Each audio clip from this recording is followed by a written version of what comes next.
event here. Southwestern Illinois region of Illinois. For those of you who don't know, these are the 9 counties that include the Southwestern Illinois region. There are 2 local workforce investment areas.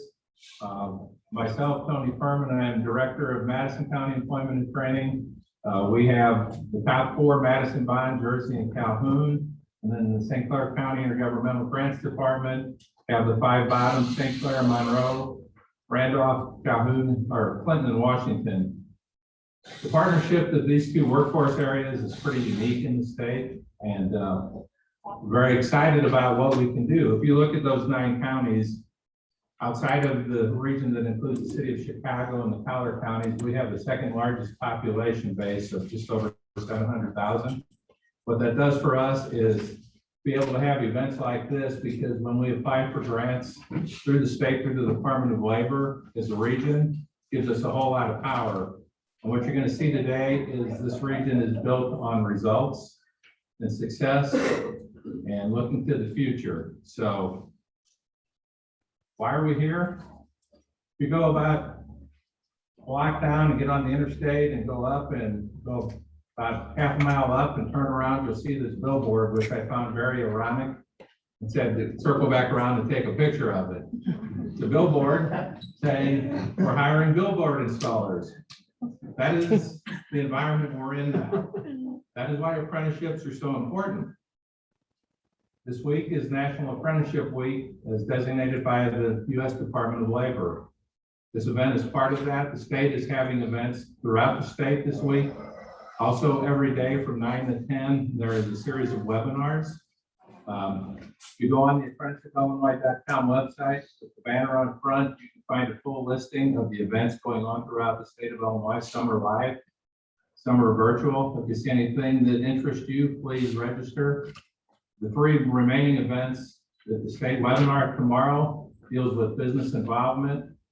Thursday deals with youth apprenticeships, and then Friday is talking to apprentices themselves. So those 3 are out there. If you go to the Apprenticeship Illinois website, you can find those, register, and be part of those webinars.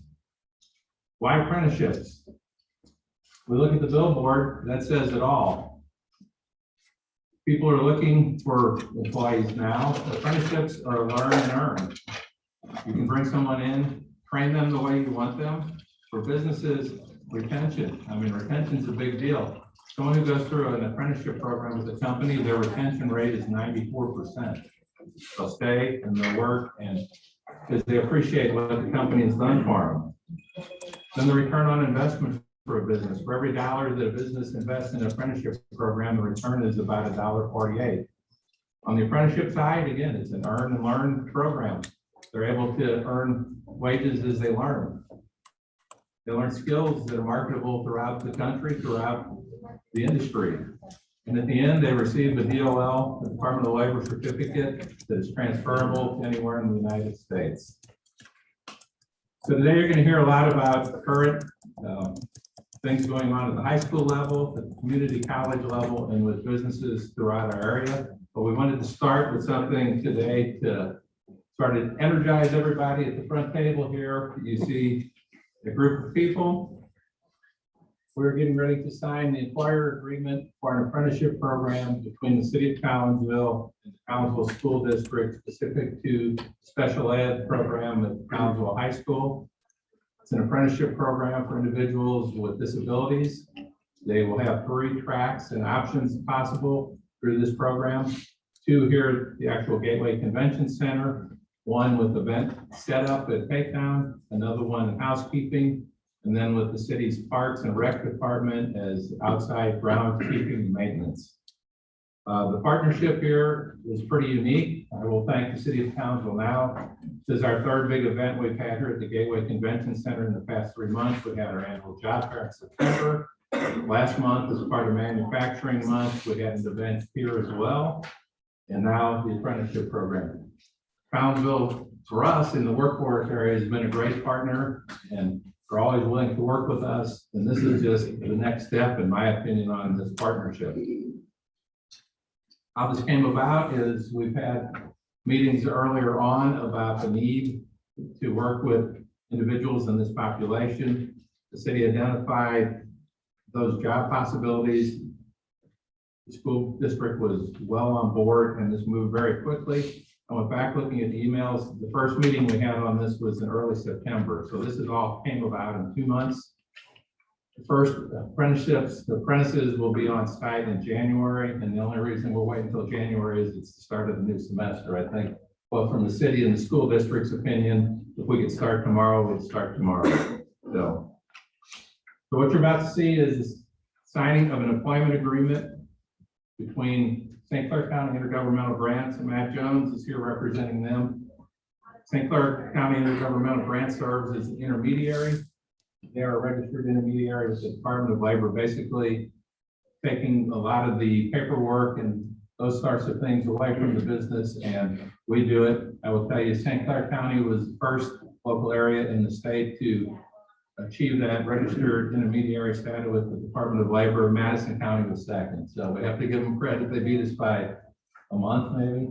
Yeah. So next to Matt is Mitch Bayer. He is the city manager, economic development director for the city of Collinsville. Next to Mitch is Dr. Brad Skirchick, the superintendent of Collinsville Unit 10. Behind them, from right to left, is Lee Reese, who is the Southwestern Illinois Regional Apprenticeship Navigator. And then representing the Department of Commerce and Economic Opportunity is their Southern Regional Manager, Brian Ellis. Next to him is the man who does all the work for the Department of Labor in this area, Bruce Holland, the Department of Labor Apprenticeship and Training Representative.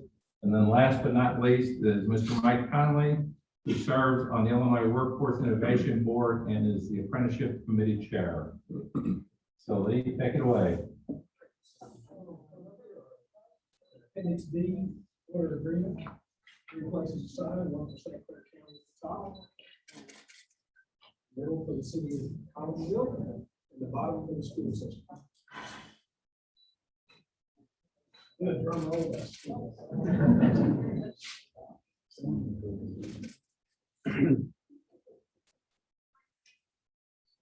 Paul.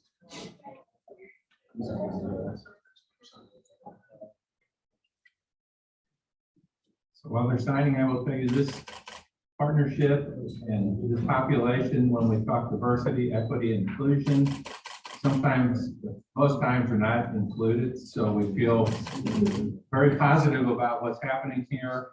This is not the first agreement we've signed with that population. You will see soon as we do the proclamations, Holly's House of Hope has a similar agreement with the city of Highland that we will also be putting our first apprentice with the city in January as well. And social kitchen as well. So, Sorry, kitchen. Quite a diverse. Disabled vets.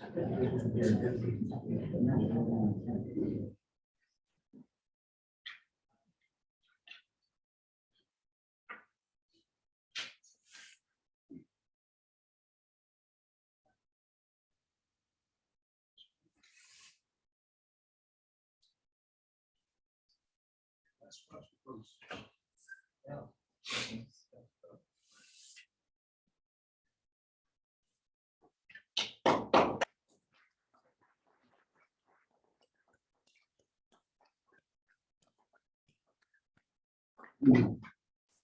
All right, we're hoping to replicate this with a lot of school systems in our area.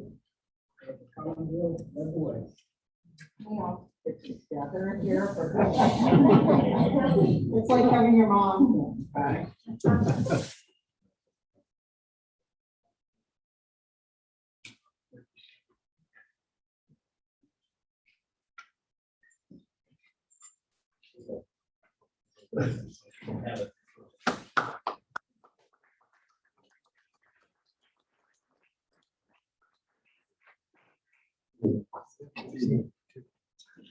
All right, so as part of Apprenticeship Illinois Week, what we wanted to do was recognize our 14 businesses that we have current apprenticeship with and College House. So what we're going to do is have a representative of each business come up.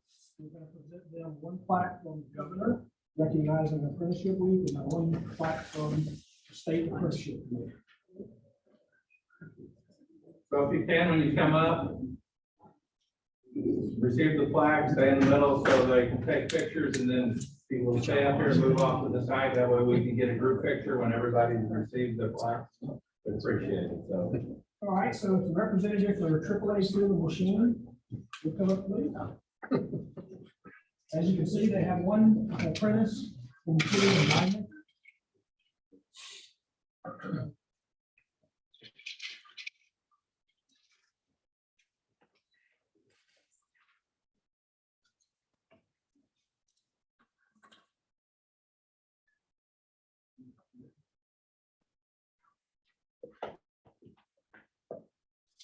All right, so Angela in Nashville cannot be here. They asked that Kaskaskia College. You got a representative. You did make it? Yeah, yeah. Okay, good. Excellent. Well, where must I go? Can't find good You got the shirt.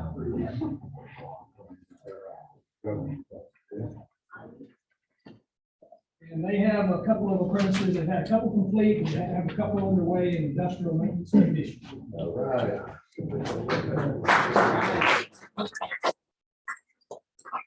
Community Development Sustainable Solutions. They have 11 in teacher aid. Their program is very unique. We're going to talk about it a little later. They're working with District 189, taking parents and kids in 189, kids in their parapro, and their internship, and getting them back with 189 with a hope of super and education once again from the teachers.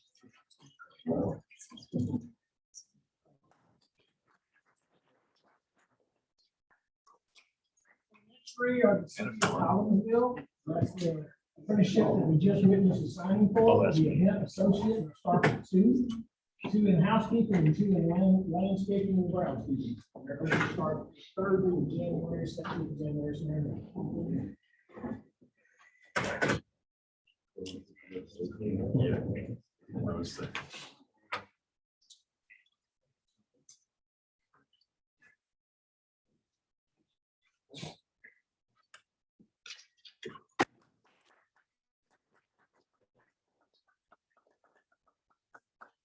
Agro brands. Okay, they also said they didn't think their representative could make it. They wanted Kaskaskia to come up and represent on their behalf. So either Lyle or Tracy, if you're here. Tracy did.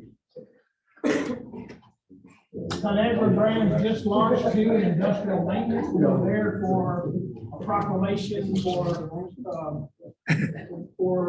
manufacturing month, and they were already ready to expand. They joined the apprenticeships, they were ready to add a little apprentice.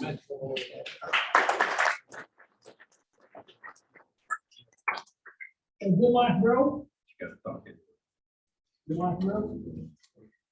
All right, so he didn't make it today, but Good Life Grow, they are doing grow technicians. So they're doing sustainable farming in East St. Louis and in St. Louis. And so we will get them their flyers. Holly's House of Hope, and we'll go here. So Holly's House of Hope has one individual. They're working with the city of Highland to work with their senior center for an individual with developmental disabilities to go in and help kind of arrange and set things up, take things down, keep the place organized. And they're hoping to start in January.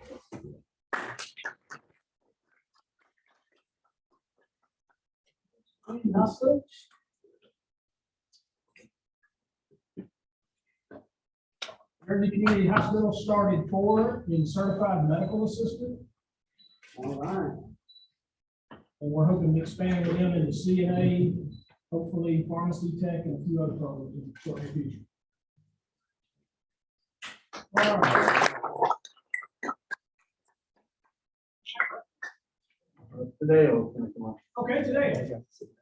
And I spent time with the deal, working on that. They are a deal. So Mac Medical has 2 current students from Belleville 201 that are in welding apprenticeship, and they're planning on expanding that in the short near future. And I've toured a lot of facilities, but I have to give Mac Medical kudos for the diverse population of employees that they have there. It's the most diverse population I've seen with any employer up to or 600 minimum I'm doing.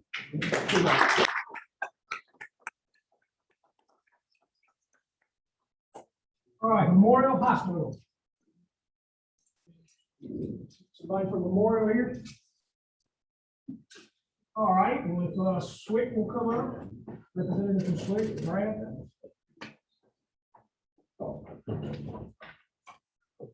Dr. Day, you're here. You want to come up also? Dr. Day is with Midwest Career Source. They're a large part of the two you see at the top, apprenticeships for CNA patient care technicians. They actually go on site and do the training for the employer, which is a model the employers have said extremely favorable. We're hoping our community colleges are moving towards adapting that model. They have done 15 certified nursing assistants and 14 at St. Elizabeth's. So Dr. Day and Brad Sparks will have to switch the related training.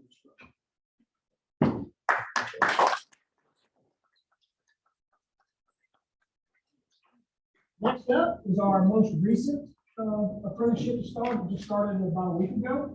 It's Social Kitchen. So John and Michelle will come up. John has the first food truck apprenticeship registered in the United States of America. Wow.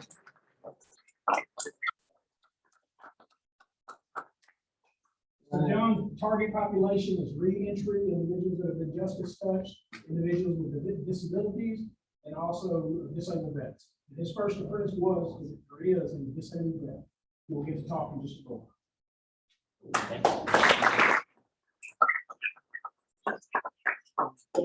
Terra Source Global, they were unable to make it. They had something come up late yesterday afternoon, but Brad Sparks will come up on their behalf. They were one of our apprentices originally. They have done up to now and are doing 16 in welding, machinist, and machine building.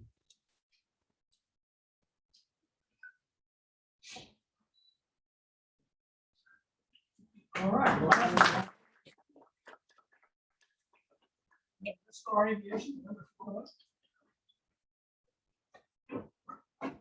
West Star Aviation, located in East Alton, and retrofit and repair and remodel and handle maintenance for jets, corporate jets. They have much more than 3 apprentices going, but they have 3 registered apprenticeships that we're a part of.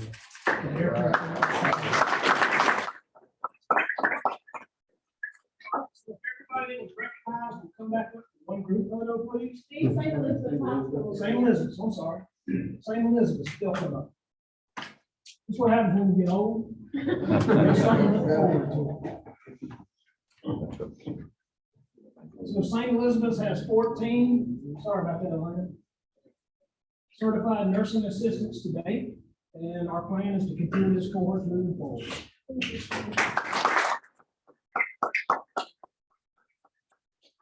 All right, so if everyone who got a plaque will come up and let's do one quick group photo, so I can keep DCO happy, Carter Graham happy. I would be grateful. Where'd you want to have it? Right across, you guys right up here. Yeah.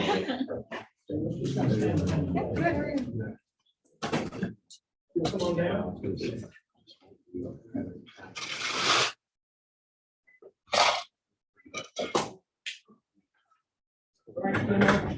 Do what? Okay.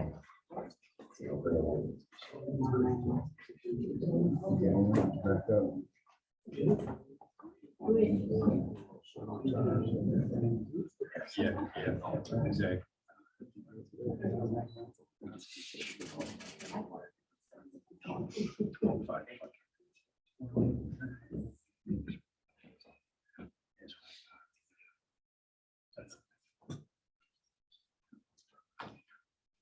Yeah.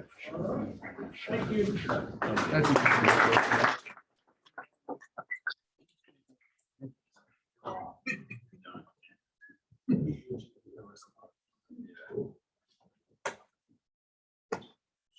One last introduction before we move into the program. I'd like to recognize State Representative Katie Stewart, big supporter of workforce in our area. She's our state rep who comes to all our events. We appreciate it very much. Thank you for being with us today.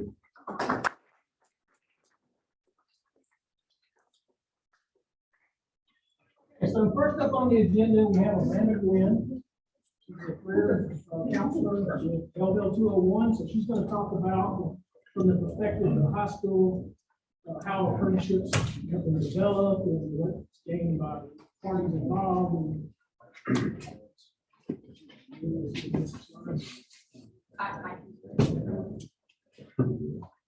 Morning. Morning. How are you? So I shared with Lee, this is a presentation that I give my families who are interested in apprenticeship programs with the high school and with our community. And I have to say that this kind of whole thing has been coming to fruition for about a year. And I couldn't have done it without Lee. He's an excellent resource in the community, he's fantastic.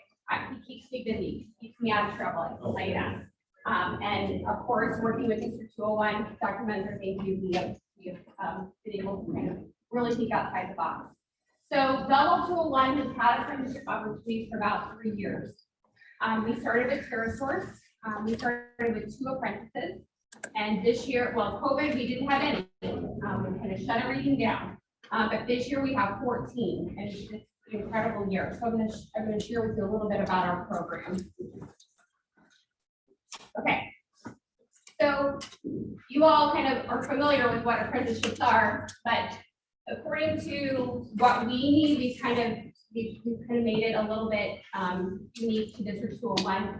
So obviously we have a rapidly changing job market, and we have a lot of companies, as you know, who need labor, skilled labor. And so we are on the front lines trying to prepare our students to be prepared for those jobs.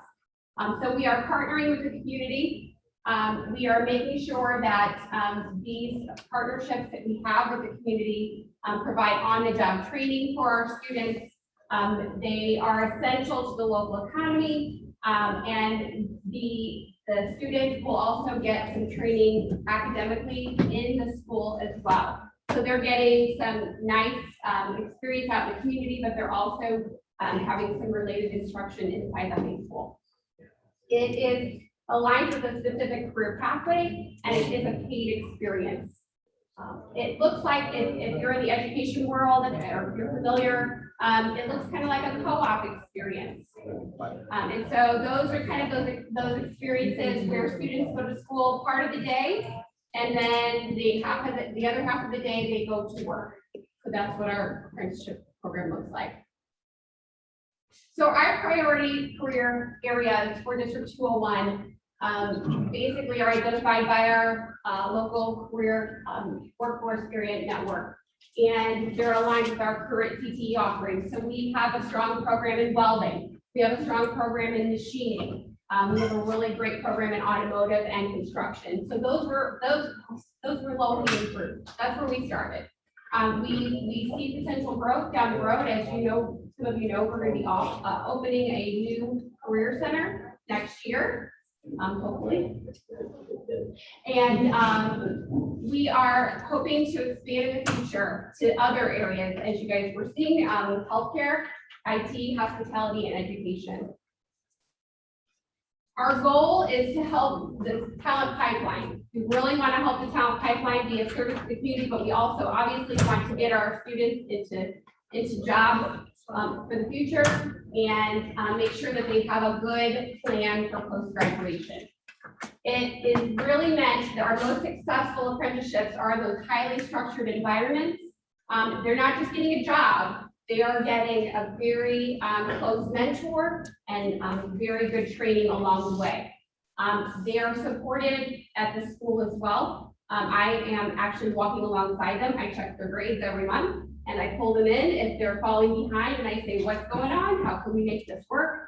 They also have a teacher that works with soft skills.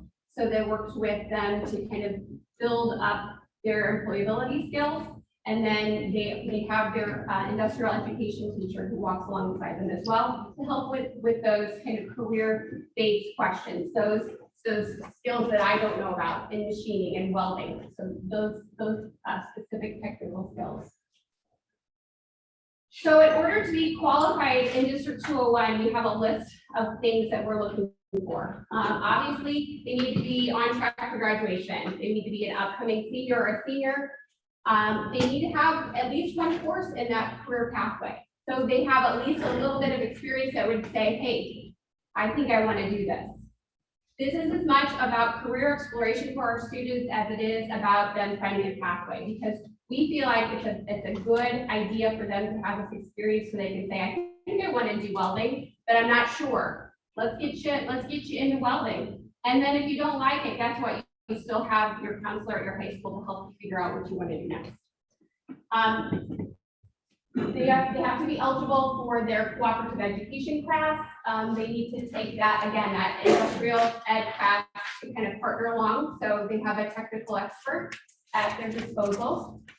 They need to have a minimum of 2.0 GPA, and we are kind of looking at that to see if that's, since this is a new program, to see if that's something we need to continue in the future. We are vetting them, so they are recommended by their technical teachers and they're recommended by their counselors. So we're looking at the whole student to make sure they be a good fit. They're not automatically selected, even though we recommend them, we have them go through the interview process. And I like to work with them and we go through a mock interview together. So some of them have not been through an interview before, so we like to prepare them with that skill. So I do that. Kind of scoot past this. I always tell students that they're not looking for a technical expert.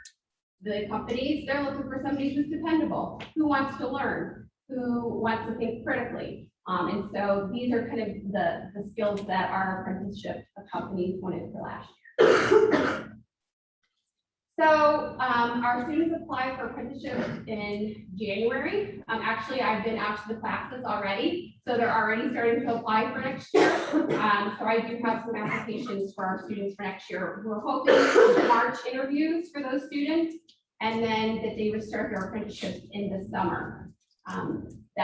That's the goal, because guess what? In the summer, they get indoctrinated and they say, I like this, or I don't like this. So if they don't like it, guess what? In the fall, we can change their schedule if we need to. Okay.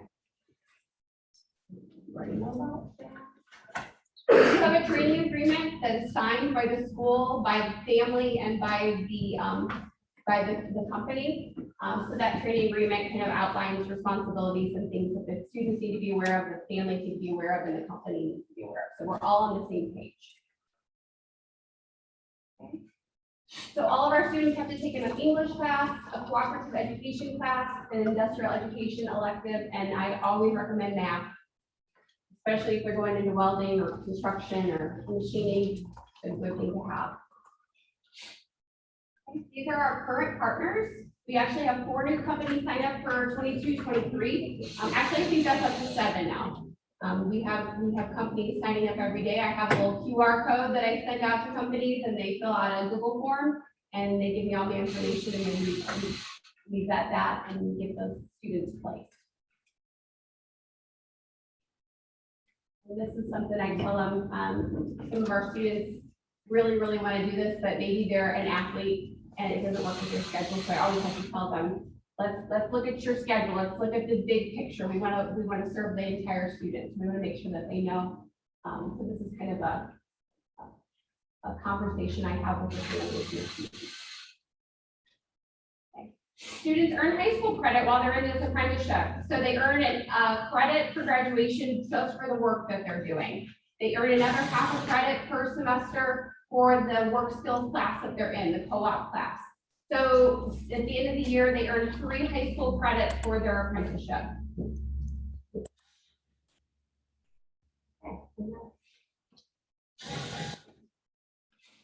Questions? Can you talk a little bit more about sending the QR codes to the businesses? Yeah, do you want? I got one here today.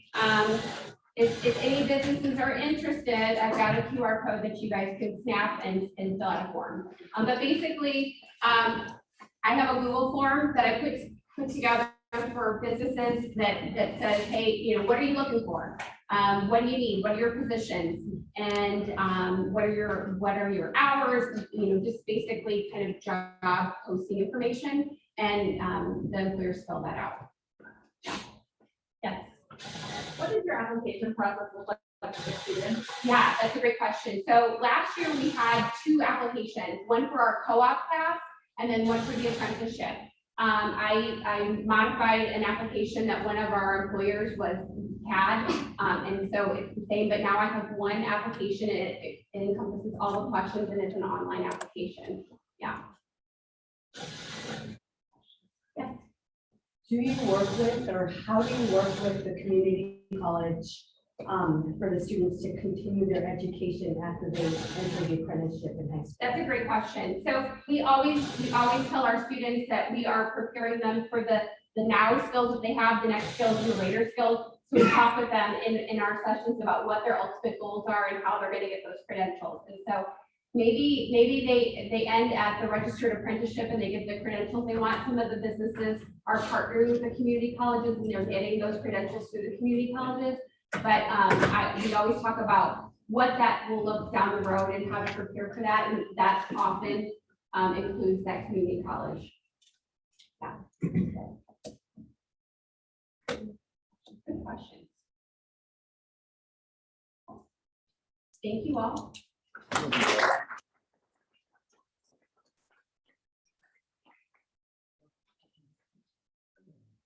So on the agenda, the next item would have been pterosaurs, but as I said, they kind of told us in the middle of the night they had something that they had to deal with. So that we're not able to send a representative to speak. Luckily, we have someone who is not back with me today. He has the food truck apprenticeship and doing a real good job. He's just recently went to Washington to talk about his program. So John Michelle, feel on Happy Social Kitchens, talk about your goal, your mission, what you're doing. And hopefully, Glenn can say a word about me. Yeah. Absolutely. Thanks, Mark. Yeah. On slides, so I found out about 12 minutes ago. We're last to be able to share stories, which we're not shy about, not just personally, but like everyone in this room, we're extraordinarily passionate about. So at Social Kitchen, we say we're the world's first cloud kitchen with a mission. I'll explain to you what that means, how we got there, and where we're going. My background, I'm a retired Air Force general who has spent a lot of time doing complicated things in different places in the world. But what I always saw is at the heart of it is how can we, if we organize around mission, we can do extraordinary things. We have great clarity. I left there beginning of 2015, went to the business world, and candidly was slightly disenchanted with what I ran into in the corporate world. Money was great, the passion was not there, and the mission was hard to find. So we went through a series of things. My wife and I then decided when we, about a year ago, that it was time to invest in our community. So left the business world and started looking, what can we do? We rallied around a couple of different ideas. One, levels of food insecurity is the second highest level since the Great Depression in America right now. In a country that's the most blessed on earth, we're like to say we think that's nonsense. We need to think about it differently. That's one. Two, where can we find something that unites all people? So we quickly landed on food. So now we take this notion of food insecurity, how do we involve people around food? And then the last part of our mission was just that. How do we also target a population that we believe is underserved? Either those that are hard to get a chance, hard to get a job, or sometimes they're just looked over and looked past. So that's how we landed on really wanting to focus on fellow veterans, wanted to focus on particularly people with disabilities, as well as, and I love the language of previously justice touched. Now I'm going to change my language. Great, and sometimes, like in the case we have 2 or 3 times by the justice system. But here's the point. So when you put all those things together, like how are we going to do it? I tell people, if you really have somebody you don't like, tell them to open a restaurant.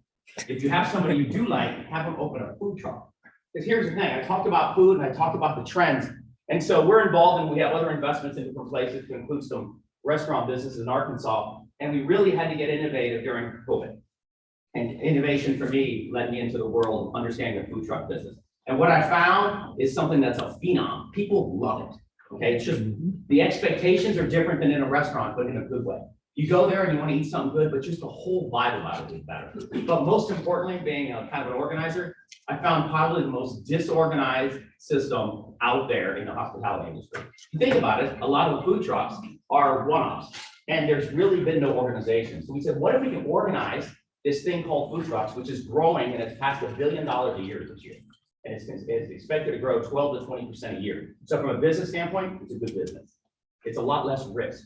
Again, restaurants will cost you a lot, and food trucks are a fraction of that cost, but with the ability to make the same impact at a higher rate of return. So it's a good business. 2, we can touch people with food. You can be creative in a food truck. And 3, if we're smart and innovative, we can find a way to get at food insecurity. So early this year, we decided to organize all those things around this idea, and we call it Social Kitchen. Unbeknownst to us, in 2006, I was finishing my doctoral work in Seattle and had this concept of what would it look like to truly serve humanity. For us, spirituality is very important. So this idea of social, this term, which I trademarked 15 years ago, and we had no idea, and it sat on the shelf for 15 years. This year, we decided in February to say, let's get at this mission, let's do something. We took out social as a way to talk about just that. We as human beings can connect to other people in a very authentic way. And we're going to use food. So now I'm going to put all this together for you. So doing things, we decided to go ahead and start looking for a place. We ended up started with a building and turned into a whole campus. We have 3 acres in Swansea, Illinois. And the notion was I needed a commercial kitchen, so we started there. We also then happened to have a dilapidated park, so we decided, well, we started acquiring food trucks, we can have a food truck park. I have a commercial kitchen to be able to prep the materials. We can turn our restaurant into half commissary. And so we can create all the other things people like, which are their furry friends. So what you have in Swansea is a full restaurant that just opened 2 weeks ago and bar. You have a food truck park that accommodates 6 to 8 food trucks, a dog park, because our furry friends matter a lot in today's world. We just acquired another building, which will be our second round of apprentice programs. And that is to convert to an ice cream parlor, grape shop, and coffee shop that employs people with autism. So what we did is we said, okay, let's put all this together. We opened up, we've been working on the campus. We bought 5 food trucks. And then we started bringing young people in. We started recruiting people that wanted to have a little business as an entrepreneur. And we first connected with Swick and others who also have their own idea around organizing food trucks. And we built an organized system to be able to move people in, learn the basic skills of what it means to prepare food, what it means to run a little business, what it means to connect to people with extraordinary customer service, what it means to be a good teammate, what it means to just bring value to your community. So we did those things, and people, I would say, we are very blessed. We have more applications than we actually have spots on our team in both the back of the house and the front of the house. And I believe it's the power of the mission. So I told you at the beginning, you want to get at food insecurity. We haven't heard the answer to that part yet. You know, you heard we built a campus. We've attracted a very specific group of people that we're extraordinarily proud of, and you're going to hear from one of them in a moment. We have a lot of different channels and a lot of different experiences. We have concerts in the park now, and we have a pretty darn good restaurant that's, I think my wife did an extraordinary job decorating. Come check it out for yourself.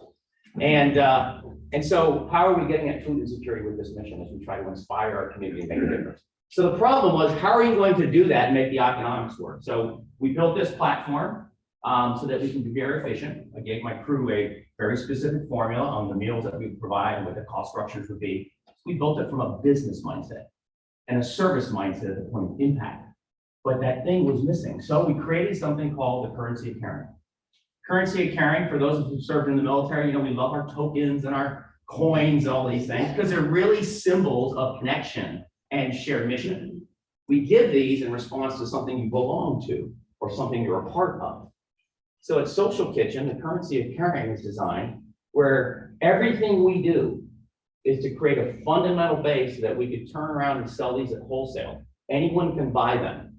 They buy them, again, at a fraction of the cost of a meal. They can give them to anybody in the community they see. So this now makes giving safe. When a person receives this, they can go to any of our food trucks, and that's why it matters that we have multiple food trucks. They're outlets in the community. I've got a campus, and I have little aircraft as a former Air Force flyer that fly around the community land for a while, serve people. And then anyone who receives this can eat any food truck for free anything they want. We call it dignified dining. So the whole process comes together now. People who otherwise would not have an opportunity get to learn to run a little business, be part of a team doing something that makes an impact. If you're on the receiving end of this, you get a chance to know that people care about you and want you to have good, nutritious food. And for first time, maybe in a long time, you get a choice. You can have anything you want. That's rare in a world where you're usually just trying to survive from day to day. So for us, the opportunity to bring apprentices, and I can't say enough about Lee, and I mean, the whole team that has put all this together for us has been incredible. Has bent over backwards to get us qualified in record time. So much so that a week and a half ago, Holly and I heard from the congressional staff, and we just got back last week from testifying on the power of small businesses to really help America thrive again. It was fantastic. And what we learned there, and what we've been talking to the team that's helped us from the state down, is we somehow ended up creating, I told you about the organizing problem with food trucks.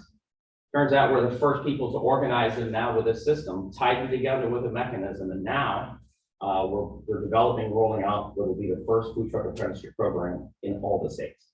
It started here in Illinois. We're working with Bruce, who's been unbelievable as a partner. And our vision is every state. When I was in DC testifying, at the end of it, I had multiple states. So I had 10 congressmen ask for my coins until I had none left, just because they wanted it. It's a simple innovation. And then we had multiple states go, how can we get into the food truck program? So we just took, I'll leave you with this. We didn't do anything different. We just organized existing things. I didn't create food trucks, and we didn't create restaurants, and we didn't, all of a sudden, just there's a lot of people that need a little assistance or just want to be part of something bigger. We just create a little spark to make it happen. Organize it, found the right partners, and our number in the back of this room. And I'm telling you what, we're just getting started. I mean, we have 14 apprentices already. Our vision, and you're going to hear from our very first apprentice in a second. That's really what matters. I just want to give you the background. What matters is the lives we're touching both on this end of it and on this end of it. And our hope and our dream is that other communities, everything we do with this, we give it away. We give it away. And then maybe it'll spread around, and we can have other communities then have their own apprentices and their own people who are blessed to have dignified dining. And then we can start our own little big positive force for change. So as I get off the stage here, I'm going to bring up my partner. So Glenn, as I said, was our first apprentice. You're going to hear his story. Near and dear to my heart. He's a 100% service disabled veteran. Doesn't stop him. I mean, that bad boy is a little Energizer bunny, just like so if you've never seen Energizer bunny with a lip, you're going to hear from him. And let him tell you his story about what this means, what's going on. And brother, thanks for the opportunity to share our story.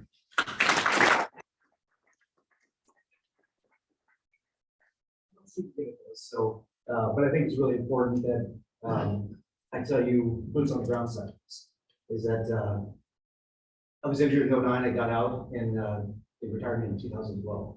I'm a single dad, raised my daughter her whole life by myself, and that's what kind of kept me going all these years. I always tell her, don't ever judge anybody because you don't know their story. So you don't know what the person went through or anything else. I've actually been in my house since 2012. So what this apprenticeship program has done for me is I'm out of my house. So I have a service dog. She doesn't go with me right now because I really don't need her to go with me, which is she's a beautiful German Shepherd. So anybody wants to get close to me, they won't because of her. But I don't need that now. So I mean, I still love her and need her, but I don't need that. Like, she picks up my cane, she helps me out if I'm kneeling down or whatever.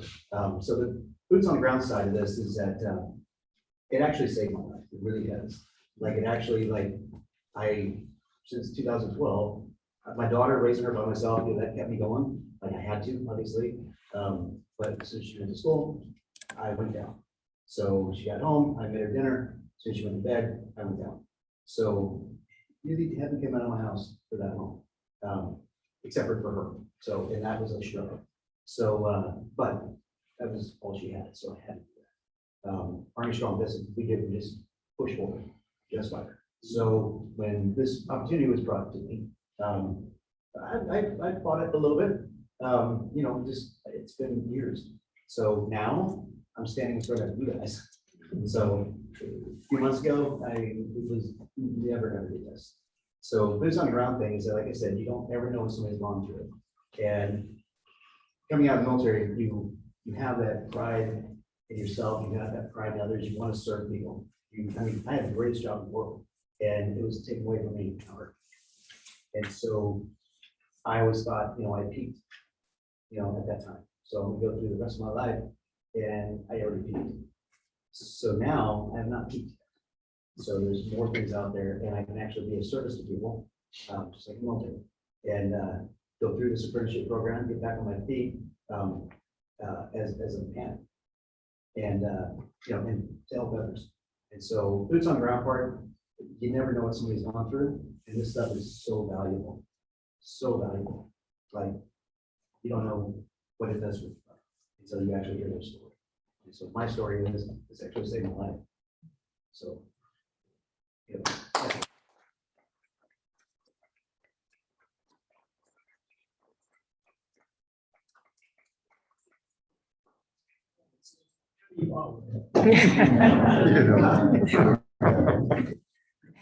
All right, so we have a panel discussion set up for you with the three community colleges. So please come up and talk about what, from the college perspective, apprenticeships is done for the college and the community as they see it. So Tracy, if you come up, Kaskaskia and Brad and someone from Wilson. Okay. You guys can sit or stand, whatever you're most comfortable with. You guys are just take turns, maybe alphabetically, talk a little bit, and then you can field some questions.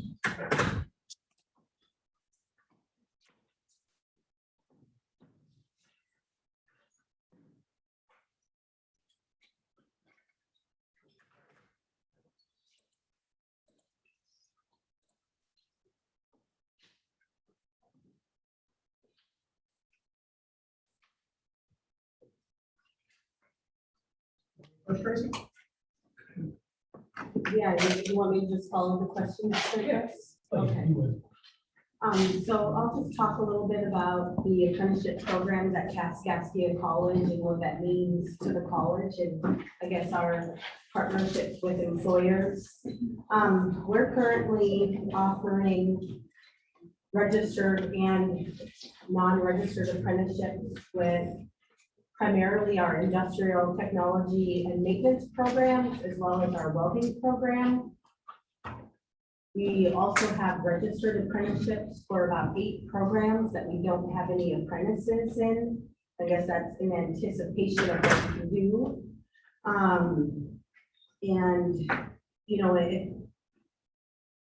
Right now we know we have a workforce shortage, and so I think the apprenticeships, how it helps is we can, the companies are identifying employees who could really step up into positions that would be helpful to them. And then they come to us and we can help them learn some of the skills educationally and their credentials and degree while they're still working full-time for the company. I think we all know that there's value to the company with individuals working, right? They just provide, they're gonna last longer at the company. They're gonna stay there longer.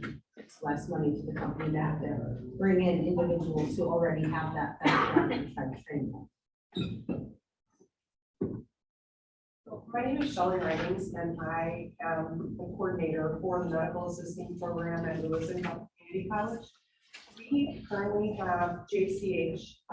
We have employees from JCH in our certified medical assisting program. We work with other employers as well.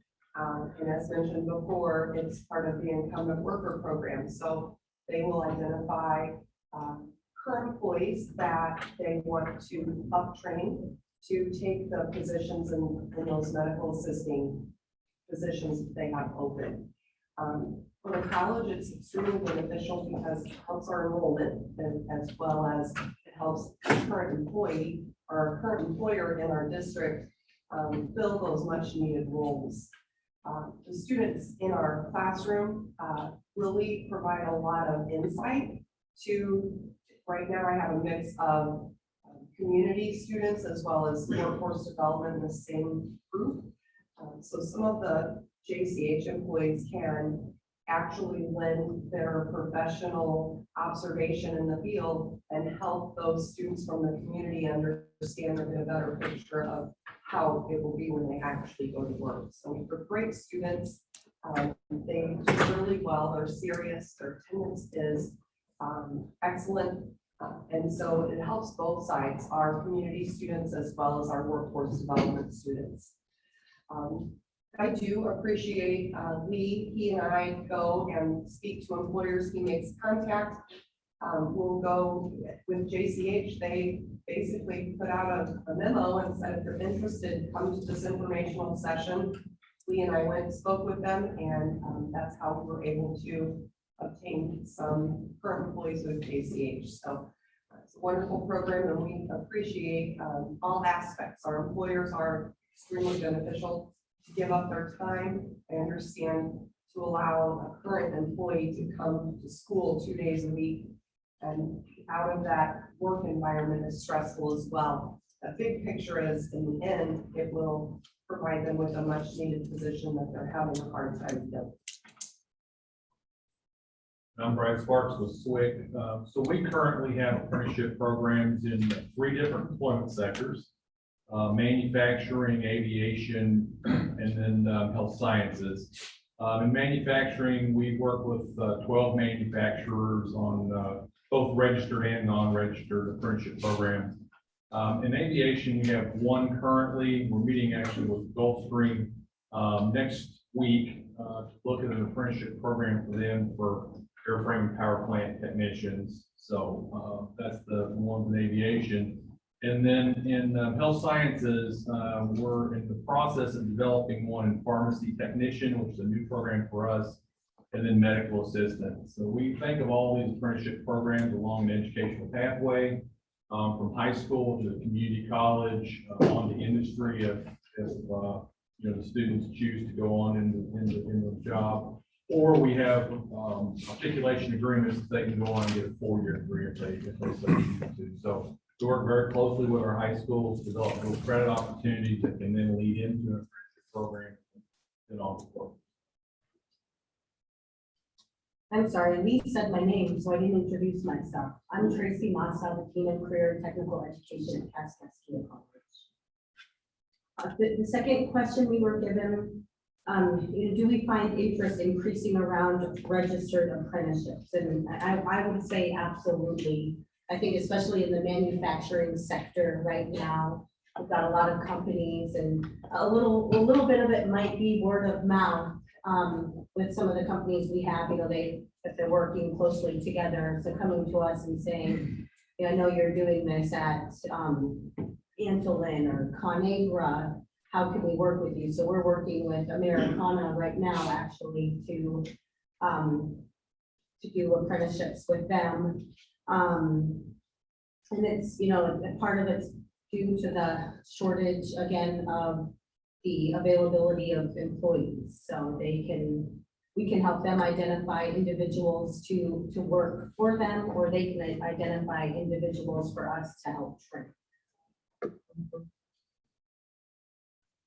We have also recognized that there is an increased interest in apprenticeship. I do feel the only challenges for the incumbent worker program is employers allowing those folks to step out of their work position a day or two to be able to contribute to their education.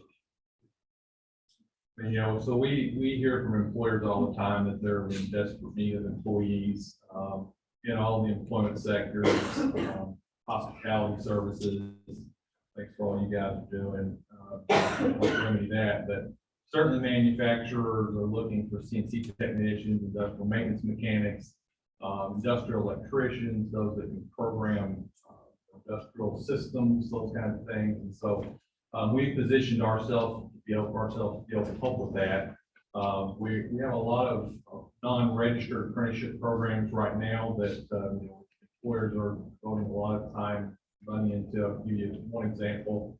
We run the learners program for U.S. Steel. So any maintenance mechanic that they hire on the electrical side, they come to us and take 21 40-hour classes. So they literally release their maintenance mechanic to come to us with full pay. They attend for a week, take a class, and they do that for 21 weeks spread out over 3 years.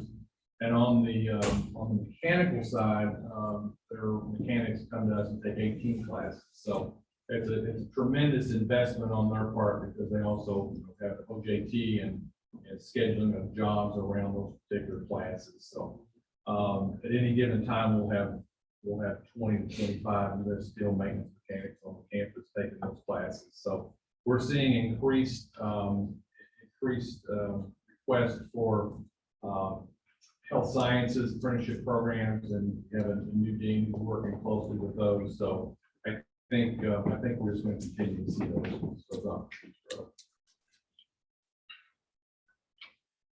So then the next question we were posed is, what are we hearing from the businesses we partner with for registered apprenticeships? And, I think some of them are, how can we expand these, right? So we might be doing it in this position. How can we expand that in the company? How can we get us more employees? So we're just working with them on that. Some of them with the non-registered apprenticeships, right? How can they become registered? What are the benefits of becoming registered? Who's going to help us with this? How much paperwork is it? And that's where the WIOA, the county employer agencies, they're very helpful, and they provide us with that information. As I said, we currently are partnering with JCH, and I communicate with them frequently about the students in our program. They seem to be happy with the way things are progressing. And we previously worked with another business in our area and trained 10 registered medical assistants, and they all ended up working and moving up into those positions. So it is a good working experience for both the business partner as well as the college. I think for those businesses that we partner with, they see tremendous advantage to having a formalized system to recruit, train, and retain their employees. So for those companies, we have a strong partnership that is very positive. But this is a huge manufacturing sector. St. Louis region is one of the largest manufacturing sectors in the country, and we have when it's all 15 manufacturers that are, have moved forward to develop a formalized system. So I think we're hearing from all the manufacturers that are in desperate need of employees. We have a very small number of manufacturers that are actually partnering with community colleges to do that training. So just love to see that increase.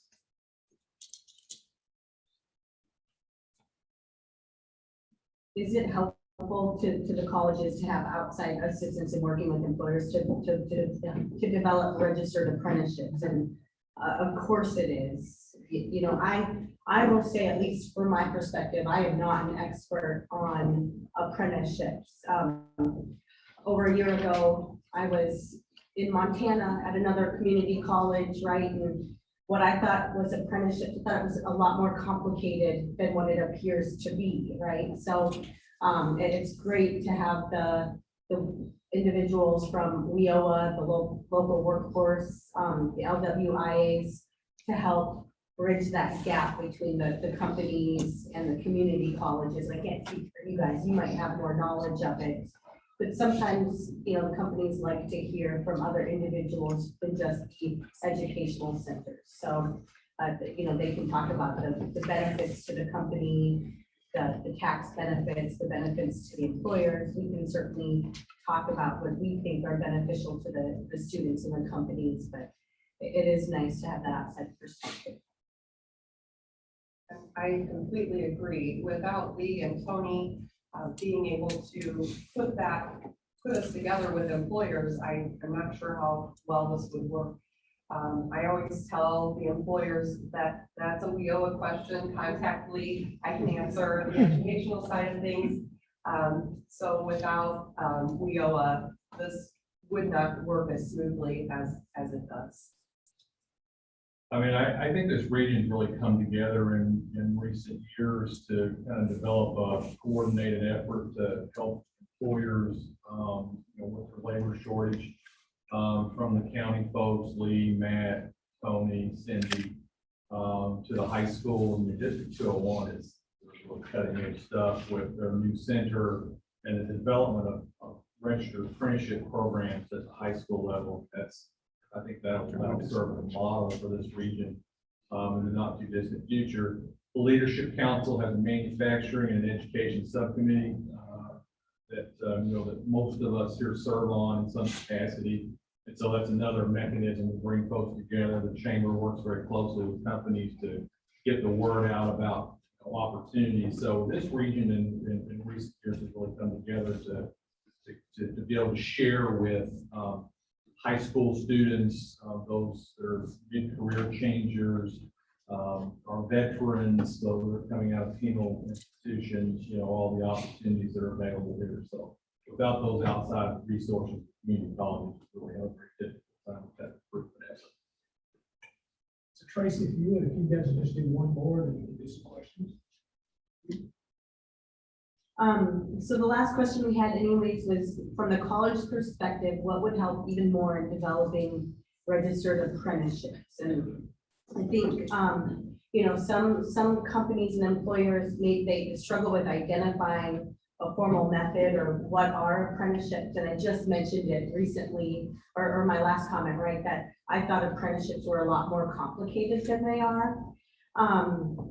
So I think honestly, doing something like this, if we almost a road show, right? If we brought companies who are doing apprenticeships, as well as the educational institutions, to talk to those that don't know about it or on the edge about it, what are the benefits, and seeing what apprenticeships mean, because what we're doing at the college is different than how Social Kitchen is doing things, how some of the other employers are doing things, and we can certainly help be creative, I think, at the community college, so it's a benefit. So it's just being able to hear perspectives and how it can be creative and how we can come together so they know that there truly are benefits from apprenticeships. Most definitely having a current apprenticeship partner speaking with other potential apprenticeship partners would be beneficial to just explain how it worked for them, how they were able to maybe manage with filling in those hours that they were training, to be able to explain the process from their end once the process is completed and they have now successful employees that they've trained up. Also having a person speak about participating in the apprenticeship program and what it meant to them, what were their challenges, what were their successes, all of those things could help. I mean, the manufacturers that we work with regularly and other employment sectors, they're represented here. I mean, we're all in. You guys are all in. You understand the need, and you're forward thinking on cultivating a workforce. But I would say there's a lot of companies out there that are, not as forward thinking. So any assistance with reaching out to them on these opportunities would be wonderful. And then the other issue that we face as community colleges is just helping high school students to develop an understanding of some of these careers. So knowing what the careers are in manufacturing, knowing what they are in hospitality and food truck industry and all those kinds of things. So that marketing campaign really is something that we need the community's help with to get the word out about. All right, Lee, you wanted to open it up for questions. If anyone has any questions. Yeah. So I've got a son in college right now. He's in his third semester and he's like, I don't want to do this anymore. So it's like he doesn't know what's going to happen when he's done. So he's thinking more about something along these lines. I guess one of my questions is, when a student joins, or when a student joins one of these apprenticeships, I'm assuming that it's you're working. He told me he just wants to work. He just wants to work. So when you've got my son working, as far as the schooling part goes, are they then doing that like in the evenings and things like that to finish off their degree, or how does an apprenticeship work with like education and then the apprenticeship as well? I mean, it varies. So there's different models that are set up between the companies and the schools as to when the students are working and when they're in the school. Some of them, it's, they're working some number of weeks on, and then they're off for a week or two to go to school. Others, they're working all day and come to school part-time. So it varies. Okay. And I think we have some that are coming, and I think you alluded to like 2 days a week, right? So they might be coming on campus once or twice a week. And the thing about the registered apprenticeships is a lot of the time, the company being all in is paying for them to be off-site, taking their classes on our campus during that time. And then there are some in the evenings, maybe some labs are done on Saturdays, and we're actually working with a company now to they've got a trainer, so trying to identify some of the classes that could actually be taken by their trainer at their workplace rather than coming to our campus. As with my particular program, the students attend 2 days a week, and then I work 3 days a week. And those programs vary in length of time, but my program takes 2 semesters in an externship. So. Okay, thank you. Thanks, folks. I'm sure any of us would be glad to give your son a tour. I mean, seriously, show them the different opportunities. So. Yeah, we'll get together after this. I appreciate that. Thank you. I have one. With your apprenticeship programs, obviously a student goes through and you team with a business. How often do the students get hired at that business that they've apprenticed at? Or is it just kind of, they're just training them to go out to the world? Well, the apprenticeship itself has to be business led, so they have to be employed by the business while they're doing it. Do they usually stay on then after they Retention rate is graduate? very high. And then Tony mentioned the dollar figure as a return on investment, but there's also returns on investment you can't measure. One of the things we've heard from several businesses that are doing apprenticeships now is that their mentor took it to a new level. The increased productivity, because now they were the rock star training the young people. That they were really putting effort into their job to increase the productivity and motivate others. Also, there's the fact that the business is invested in them. And then there's also, with all of the approaches that we're using, the internship, apprenticeship model, is that now you have almost an advisory committee for the education needs from the business. So they talk one-on-one about it, this works, this doesn't work, we do this, we do that, and it forms a better partnership. And that's why we need me and Tony and the others, right? They can come in and give that final pitch. Absolutely. Never sold cars, but I think I can do that. All right, so what we're gonna do now is if So we've talked a lot about the apprenticeship programs. I guess like as a parent and working with young people, what could we better do to prepare our young people for apprenticeship programs? I know math is strong. What other things has been like call outs that we've seen that our young people need to work on? Yeah, well, we hear the same things, the employability skills, time management, understanding commitment, the contract between the individual and the company itself, commitment goes there. Understanding what's acceptable, the culture of the business, just all those things that you hear on a regular basis. But Randy could. I think with just knowing that this is an option, knowing that this is a path that kids can take, because a lot of parents will say, I'm gonna finish high school, I'm either gonna go to the military or I'm gonna go to college. They don't think about this as an option, and so just having that awareness is helpful. And I would agree with that. I mean, I think we're looking younger and younger all the time, trying to reach out to students to let them understand their options. I know Caleb Smith and Gail Fell are sitting over there. They're the CTE directors for our region, which are the career and technical education. So kids have the opportunity to take some of those classes in high school to see what they're interested in.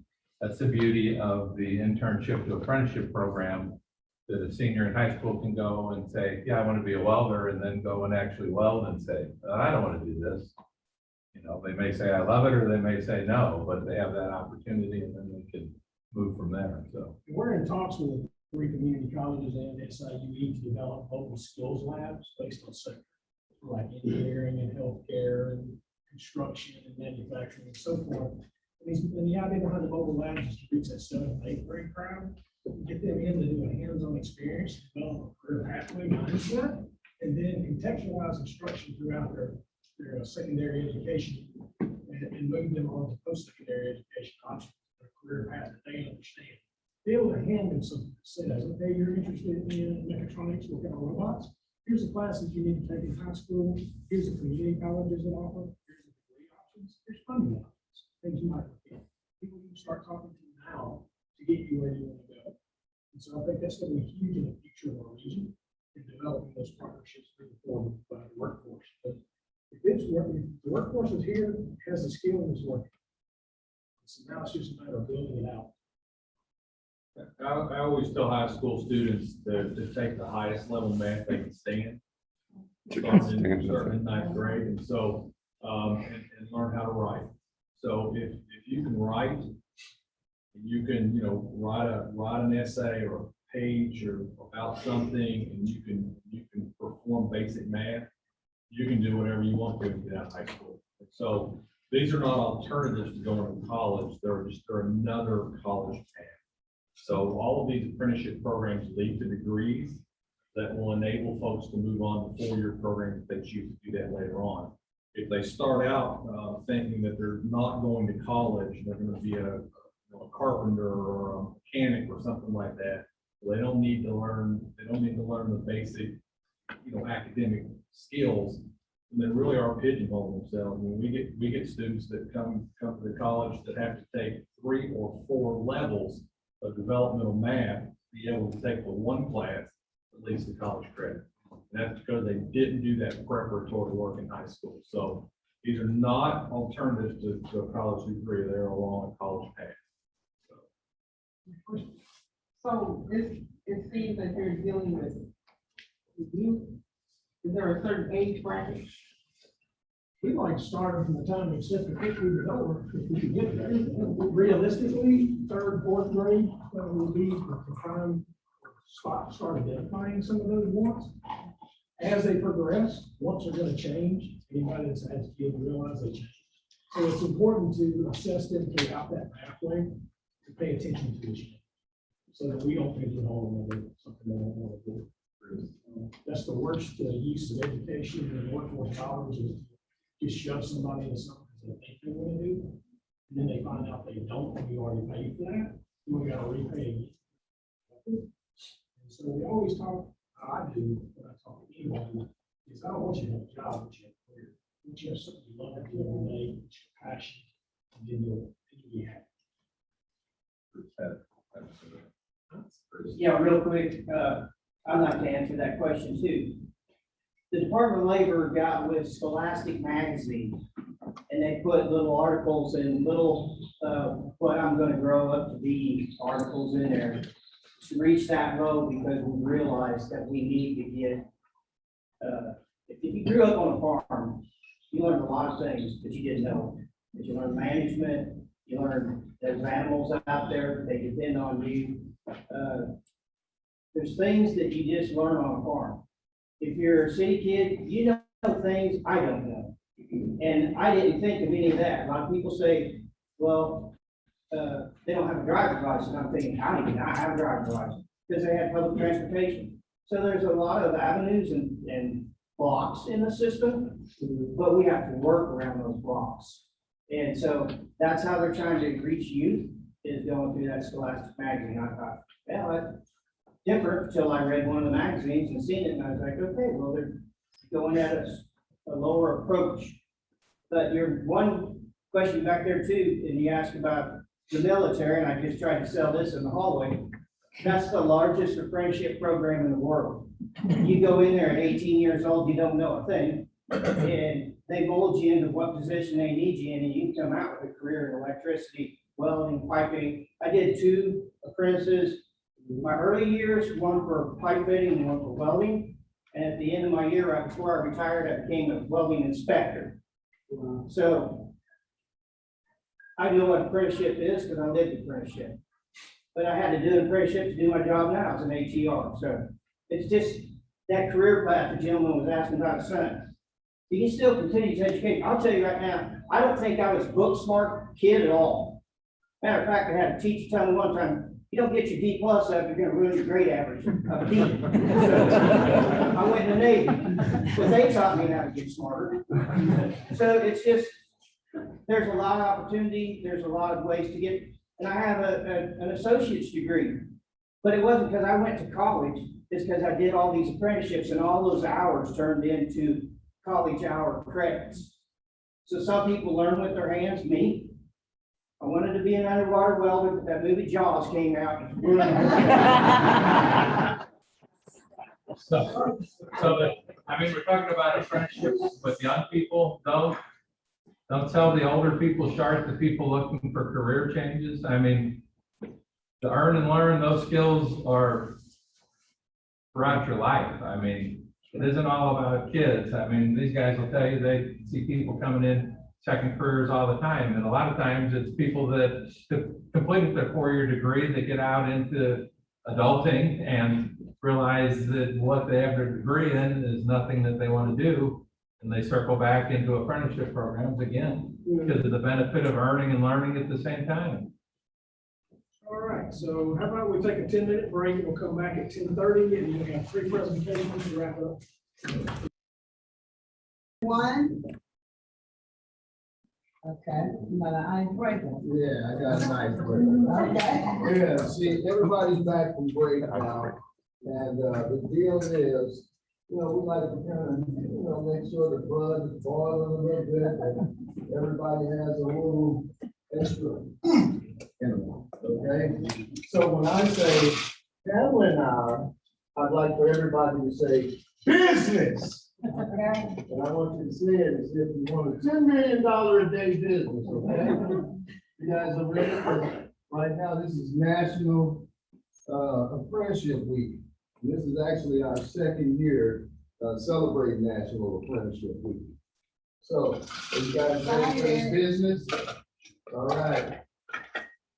We are in a WWED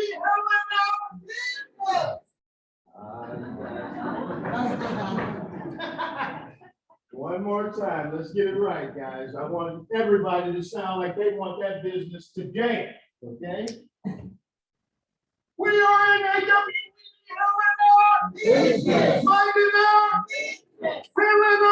business. All right, that's what I'm talking about. You guys give yourselves a round.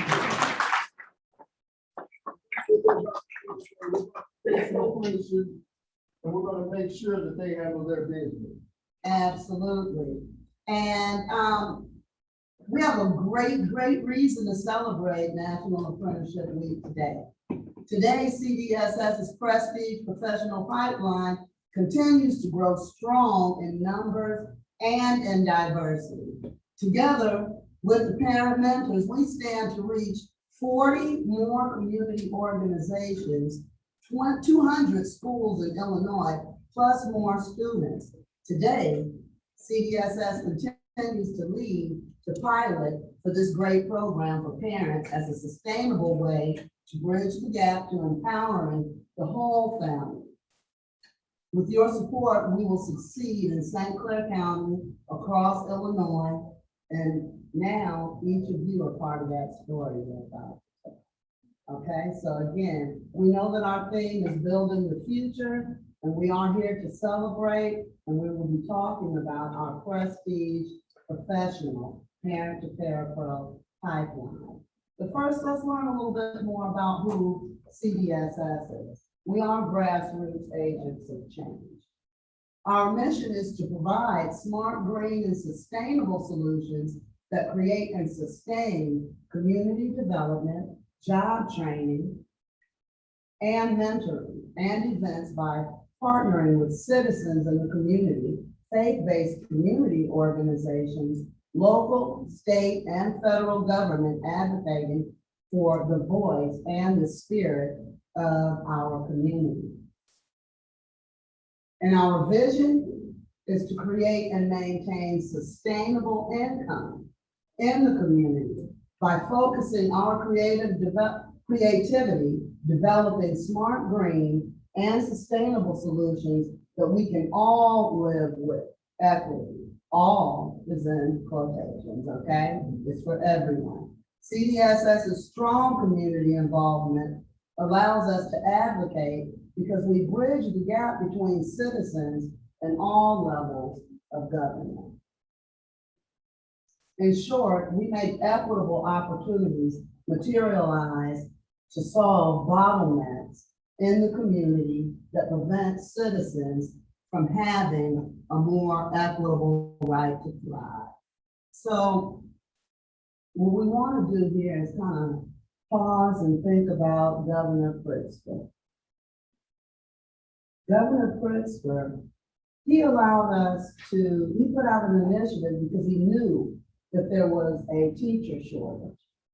And he wanted to have a way to bridge that gap to make sure that we could support youth during their education. That was a hand clap. You see they're spinning, but we're not on the internet.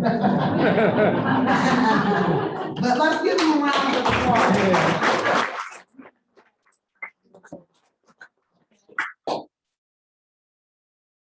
And we're going to talk a bit about our partners for this Earn While You Learn initiative. Of course, we have to start with St. Clair County. St. Clair County and Bruce, our apprenticeship navigators, Lee, you know, it's a wonderful team, you know, and we came together and we figured out how to build that curriculum that was needed that would strengthen our educational system. Cindy, as well. We love you. Thank you for all that you did. Okay, the Department of Labor and the state of Illinois. And also we have our State Board of Education and Community Development Sustainable Solutions. Because again, we have to tie in the boots on the ground in order to make sure that it's functional and it is relevant.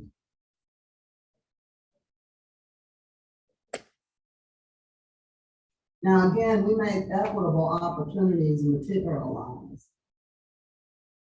And we talked about who our partners were. Now let's talk about this pipeline, because as I said, it's a parent to para pro pipeline, okay? So we really are advocates for college and career pathways. And we looked at our everyday citizen who may be feeling marginalized in the community. Now, I didn't say uneducated, because there's a lot of people in underserviced communities that are educated or willing to train. But because they're marginalized, they just go through this system of going in and out of the door. We're spending time fighting to get into society. And a lot of them want to have a way that they can work with their children. So we looked at this and we said, well, we can take this population of individuals and we can wrap our rope of success around them. And our rope is our work readiness outreach program.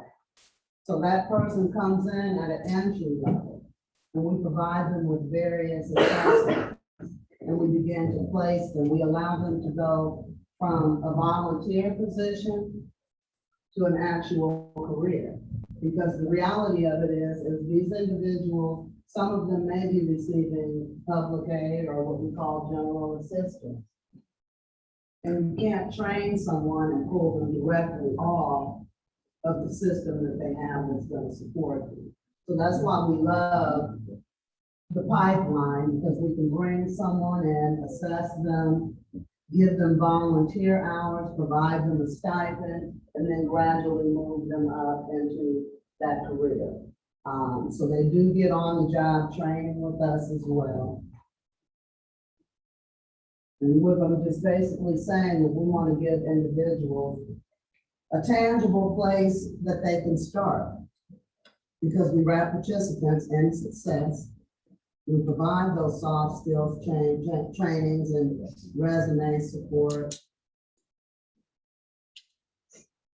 Lost my love with my slides because I'm special like that.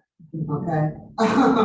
But again, what you see here, we're going to talk about our problem. But before we talk about the problem, I guess it would be good for you to hear from some of our participants so that you can hear what it's like when they're actually in the program and how easy it is for them to succeed. Because as you've heard from everyone on the panel, when you say apprenticeship, to start something up like that, you're thinking, hey, whoa, okay, I've got a lot of steps I need to go through. But because the magic of the apprenticeship program is that it allows you to live real life. And we're not asking you just to volunteer for nothing. You do get some sort of an income in order to be back in society. Because that's what it is, these are marginalized individuals who have a lot to give. So without further ado, I'm gonna bring out one superstar. I've got two here. Ms. Jessica Robinson, can you please speak? We love you.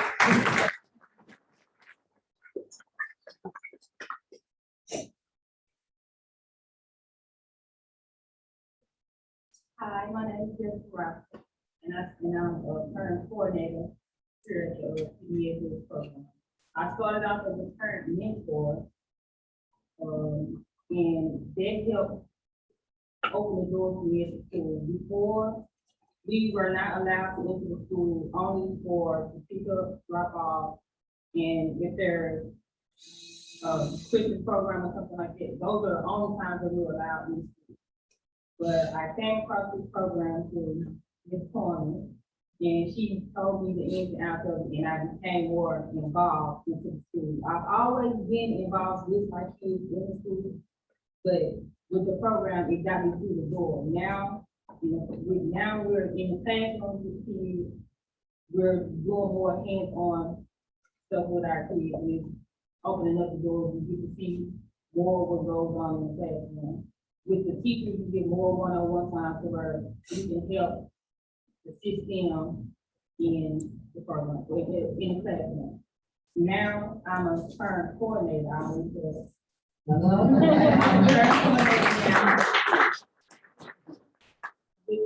This program has helped me with it because it helped me when I was starting off. I'm not very good speaking in front of others. So this is helping me as far as the program now. We're in school and we're having more parents come out. I am also a part of the lead parent. We didn't have one lead parent in our school, in my kids' particular school. But now I'm the lead parent there as well.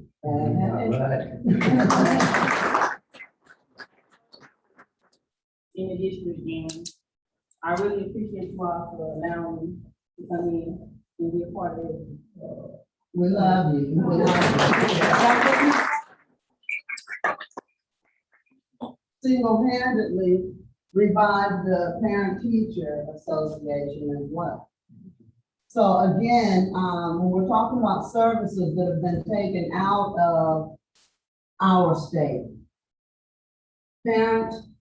this prestige professional pipeline puts parents with hearts into the school, trains them, helps them build capacity, it gives them voice and just so much more. And we could not be more happier with Ms. Robinson. She's also one of the leads now. She will be coordinating as a paraprofessional, training other parents now who enter the program so that they can step up and be as great as she is. So high five.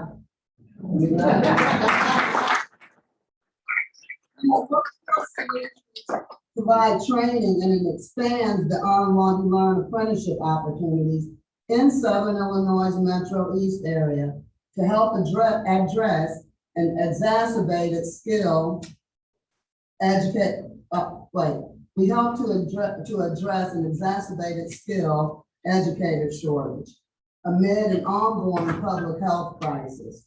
CDSS offers a bridge to previously disconnected parents. We specialize in functional, innovative workforce projects to expand registered apprenticeship programs for in-demand entry-level education and administration jobs such as school security guards, lunchrooms, attendant, office secretaries, parent mentors, and our new solution, again, which is our paraprofessional.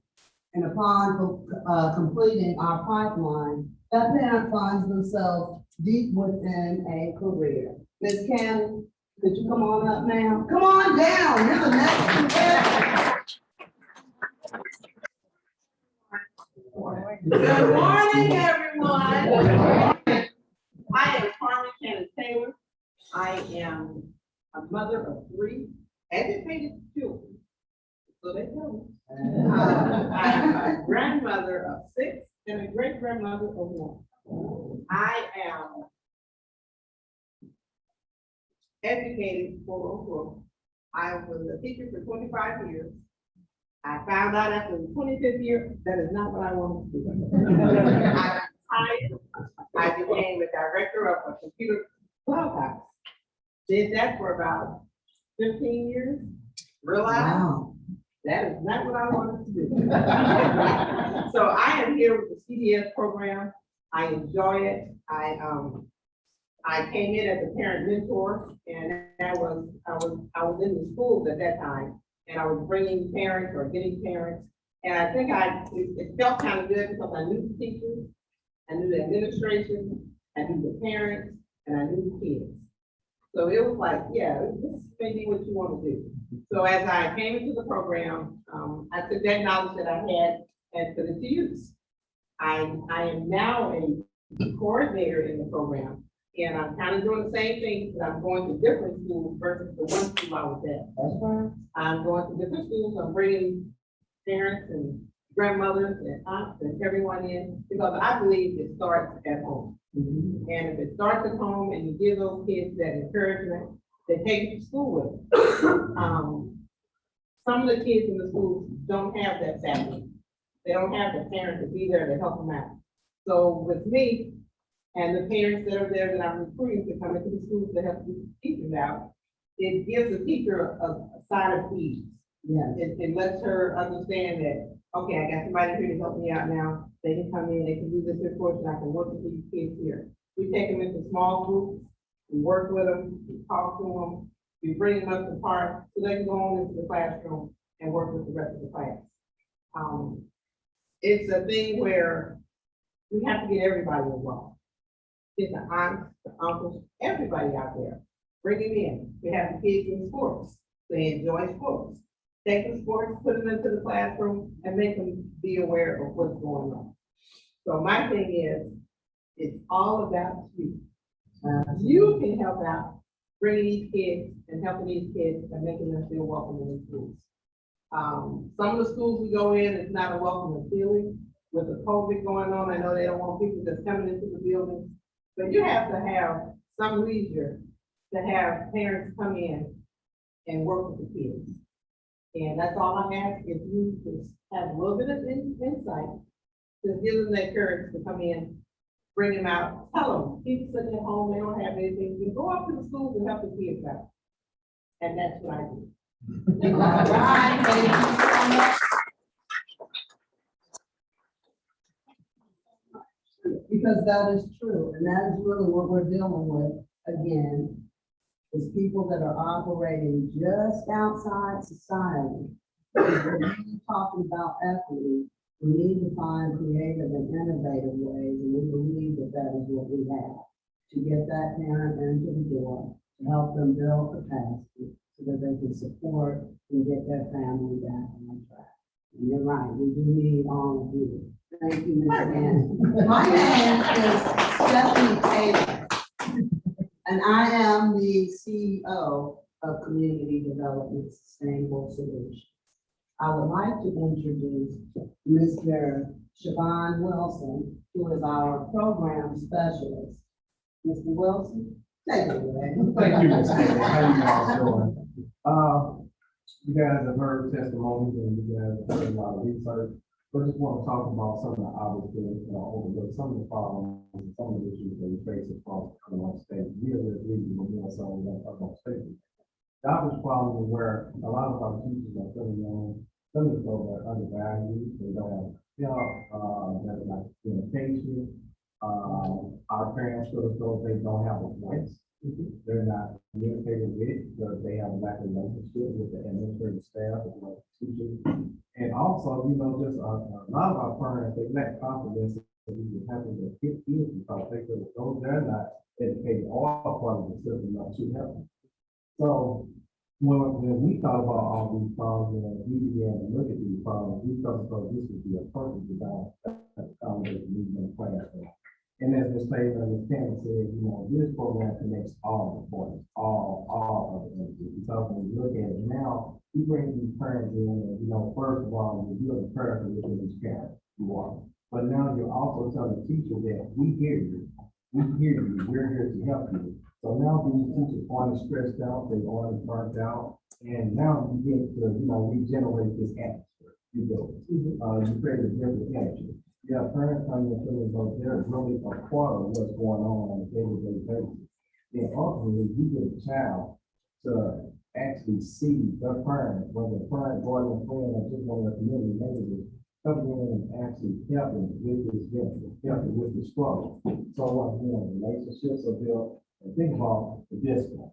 I mean, I don't know about you guys, but my mom come up to the school, I'm not. So now, disciplinary action goes back. So this program, once again, connects so many things. The champions so many problems, but we have to be recognized. We have to put our students, as well as our parents, in a position to help us accommodate these needs. And once again, Mr. Lee, I can't thank you enough at the program, stop him for actually just creating a pathway, because when I initially got it, the table said, hey, Mr. Wilson, you have this. I don't know where I was going with it. I just knew that I wanted to connect the parents, the administrative staff, and teachers, together, and ultimately help these kids succeed in the classroom. When you look at it, for someone who may not know, in most districts, in some districts, quite a few of them, 65% of our kids that are below grade level. That's right. And that's because the lack of, once again, help in the classroom. Once again, teachers feel like they're burnt out, overworked. Some of them are great teachers. However, it's a 1:26, 27 ratio. Think about having 27 first graders. That's it. But now you have a frustration, once again, burn out, you're going home, it's creating household issues for you personally. Once again, you're coming back, you have these parents who are trying to communicate, like, man, I have 26 other students to, look after, and it's just difficult. But once again, you get these parents to come in, they assist with this program, they have weekly training, it's on the job training, they get their certifications, and we do understand, not every parent that goes through this program wants to be a teacher. That's why we call it the parent pipeline, because we want to create branches for parents that want to be developers, computer designers, whatever you may want to be a part of, we want to help you guys get there. But we understand before, we need to construct the future for ourselves, we have to construct the future for our kids. And that's what this program does. Absolutely. Mr. Taylor, we're just about done now. Mr. Taylor, want to talk about the solutions, please? Yes, my name is Terrence Taylor. I'm Vice President of Community Development Sustainable Solutions. Doing a great job. I would hope so. Yeah. But this is a functional and sustainable solution. Our name is created, Community Development Sustainable Solution.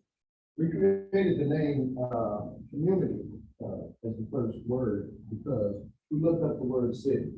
A city in the Webster Dictionary means that you're in a place or dwelling that cannot feed itself.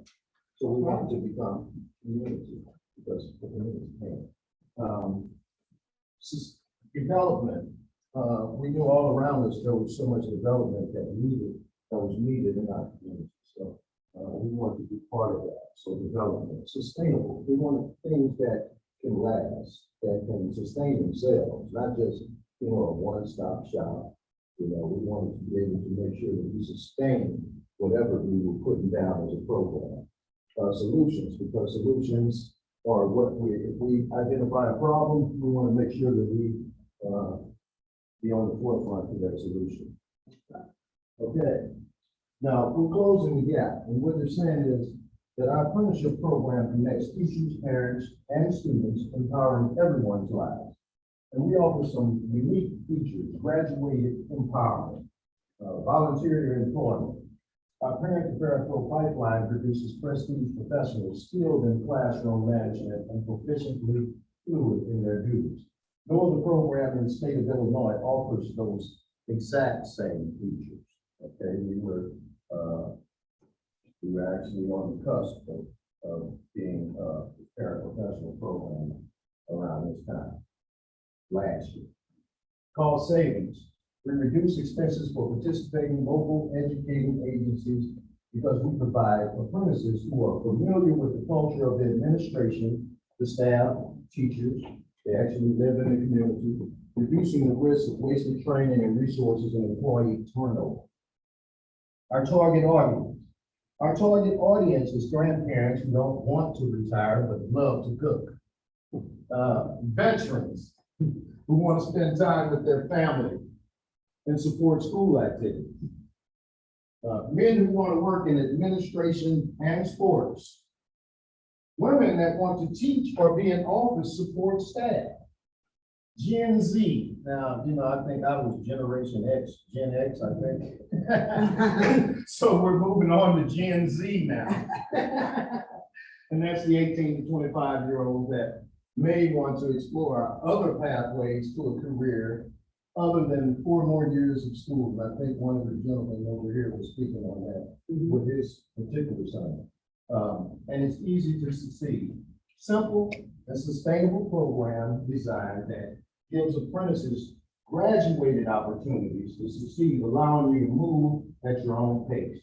We do require everyone to be vaccinated as well as pass screening and drug tests because, now it's pretty much mandated around, plus you don't want people in schools around our children who are not vaccinated. So that's one of the reasons that we make sure. The school policies make sure that they pass the drug screening and stuff. Back checks.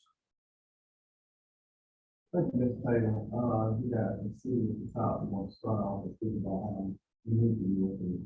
I'd like to point out that it's unique because of one of the leading partners of the stakeholder that we have working alongside of us. Just a few on what our local school district 189, High School District as well, the Brooklyn Northwest School District, Madison School District, the friends of our community. And we have a great support for this for education. But great news is how it's specifically dedicated to our parents, which is the elevation of what goes on inside the classroom. Not only do these parents and once again teachers get the help and get the specific that they need, but because every day these parents are trained and aspiring to be professionals. Some walk in and just simple volunteers, as you heard in the family say, state not knowing where their family will actually take them, but we look up in a year or two and actually just give you guys statistics. We have employed 17 people without even officially doing a apprenticeship program, and go through the program. And out of those 17, we have 11 that are now hired through our local school districts within 18 months. Wow.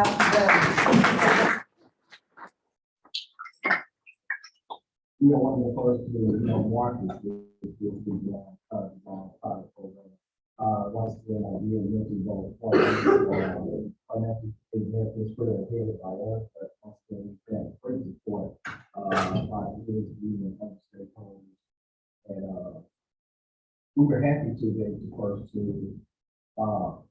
market this product because once again, we understood how this was an issue across the state of Illinois, not having enough help in the household, not having enough help in the school, and most of all, as Ms. Taylor said earlier, by the governor, we know that there is a shortage of teachers in each school district. So we wanted to help accommodate those numbers and actually patch up some of those needs.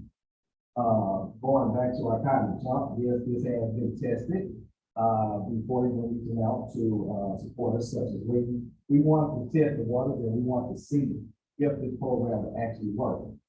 And in our first year, we onboarded 11 apprentices. The number has grown to 17 in 2021, but that number is expected to increase exponentially when we open our new participants. Again, our potential reaches 40 more community organizations and 200 schools across the state and country. And that's another part that's going to make this unique. A lot of certifications don't only go so far. They may only be respected over certain counties. We want this apprenticeship to be respected across the country. We are working on that. It is an authentic system designed with the help and input of experts in the field such as literacy, prayer engagement, participating district superintendents and officials, teachers, principals, and of course, actual parents and students. We issue surveys on a week-to-week basis, because we know that without the input of our parents and our students that we cannot provide the needs sufficiently.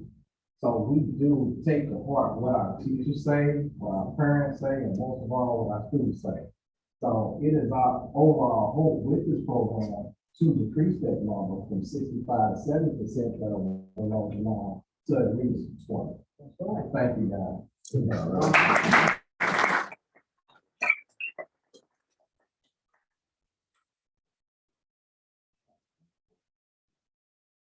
All right, we're finally here, the summary. And, you know, one of the things that I learned from my wife, and my wife is actually Stephanie David. Yeah. One of the things that I learned from her, she had a statement. And when she started this organization, and, you know, I've always been in the forefront, kind of like you, sir.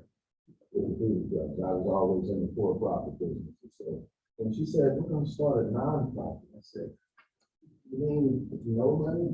We're going to open a business for no money.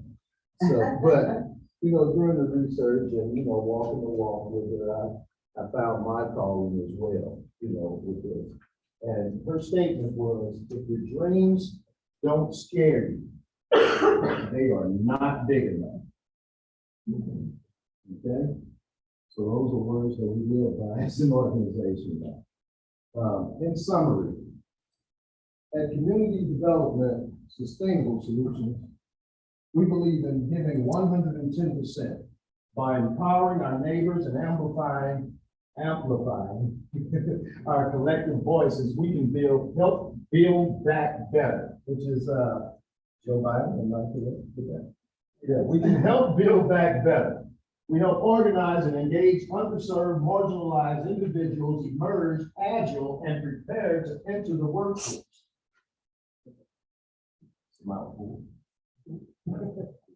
We thrive because of our market knowledge and boots on the ground, coupled with a great team behind our product.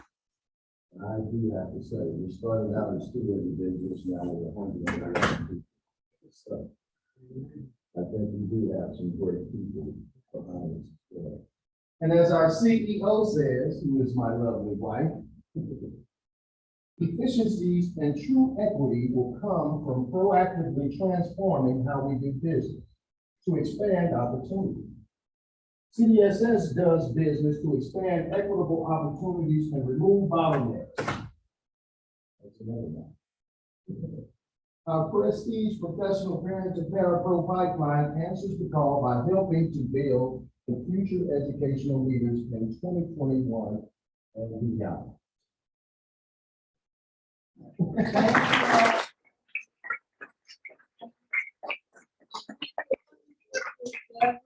How about that? Thank you very So, much. so if you're a school district and you're wanting to diversify, There we go. all right.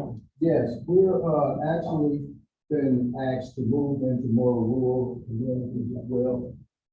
People are liking the professional pipeline so much that they're asking for it all across the country. So if you guys would like to get involved, please get one of our business cards so that you can become I'm involved in such a wonderful program as well. Yes, sir. I've got a question. Yes, sir. When Lee and I was starting to work on the program, this quote bottleneck, one of the things we ran into is the state of Illinois has laws on the books that you couldn't come from the ground level and work up to become a teacher. Other states around us have that capability. So is there a committee or a team working on trying to get that removed, that law? And or are you aware of it? I know you should be aware of it because we discussed it a while back. But we lose focus sometimes till we see this again. I just saw that bottleneck word, and I thought, I'd like to just bring that up. Why is it like that? It just recently changed, Bruce. Oh, good. So the bottleneck was that they could not do their on-the-job learning and be paid at the same time. That was just recently changed. So now they can do their teaching practice and be paid as part of the apprenticeship. So we're actually in talks with SIU now, in developing some registered apprenticeship, and we've actually talked about using this program here as a pipeline for that. So things are changing. Thank you. Because these times they are changing. And again, you know, I'm happy to say that we are also the Illinois Juneteenth Committee that just pushed that legislation with Governor Princeton. So we're very happy with what our state looks like. We're very happy with our partners. The sky's the limit for the state of Illinois if we stick together and we do things. We have to keep that word. Thank you all.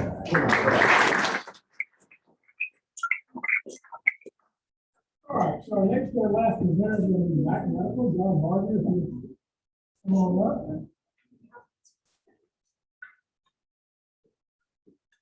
He's on the principal of the video. I've got the mouse on the video.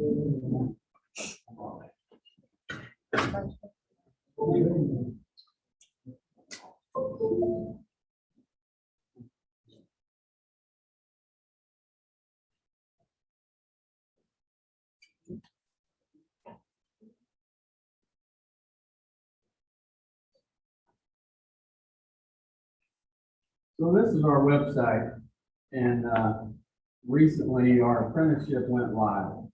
So now someone can actually come to our website and click on that link, and it'll take them to what we have.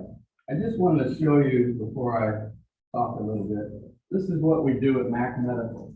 We make stainless steel products for the OR and for hospital. The IV stands, pit buckets. It's not on here, but they actually have step stools for surgeons. So they can step on and get as high as the table. I can use. But anyway, so I wanted to show you that because I know nothing about this, nothing. I don't know anything about manufacturing. I have a background in education and happen to know the owner. And what happened is he was losing employees. He was losing welders. He was losing customer support people. And I retired in 2019, right at the pandemic, and there was no work. I was ready to continue working. And so in June, he called me and goes, "Hey, do you remember this program we were talking about a couple of years ago?" And the old superintendent, at 201, was a friend of mine, still is. And he called me and goes, "Hey, we're trying to buy a building and start an apprenticeship program with our kids in automotive and welding. And do you think Dennis would be interested in that?" And so I called Dennis and I said, "Hey, would you be interested?" And he goes, "Yeah, absolutely." So 2 years later, he calls me in and he goes, "We want to do this. They're ready to go." And I said, "Okay, apprenticeship program." I said, I've been a mentor for teachers. I've been a mentor for student teachers. The last 15 years of my job, I was working for the union, negotiating contracts and grievances, and I'm thinking, that's all working with people. Maybe I could do this. So we hired Carter back here in June. We didn't really have the program in place yet. I didn't write it yet. I mean, I just started, then he starts a week or two later, and he's getting on the job training, and we don't even know what the training is. So I'm writing this, and when I was right out of high school, and this came up earlier about following your dream and your passion, I was an apprentice plumber. My dad said, you'll love it. And I did it for 8 years. And I can change your ball cock, I can replace your garbage disposal, I can fix your toilets, but it wasn't what I wanted. I wanted to coach, actually. And so I told him I was going back to school to be a teacher. He goes, you're leaving me? And I said, this is what I want to do. So I went to school and I left the apprenticeship program there. And I never took the test to be a licensed plumber. But that was my first thing with an apprenticeship. And I got on the job training. So anyway, so I'm writing this program and I'm looking all over the internet. What are we gonna do? And I find this company out of Chicago. They said, we'll do it for you. $40,000 an employee. What? But they're gonna send them to school, they're gonna train them, they're gonna pay them. We're thinking, we're not gonna go there. We're not gonna do this. I can't go ask him for $40,000 per employee.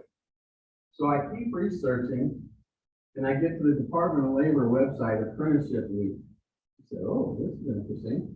And so I click on it, and after a couple of inquiries, Bruce contacts me. And Bruce is the guy. I mean, I'm not kidding you. He helped me write this thing. And we're starting an ISO process for standards. And I wanted a program that had standards. Boom.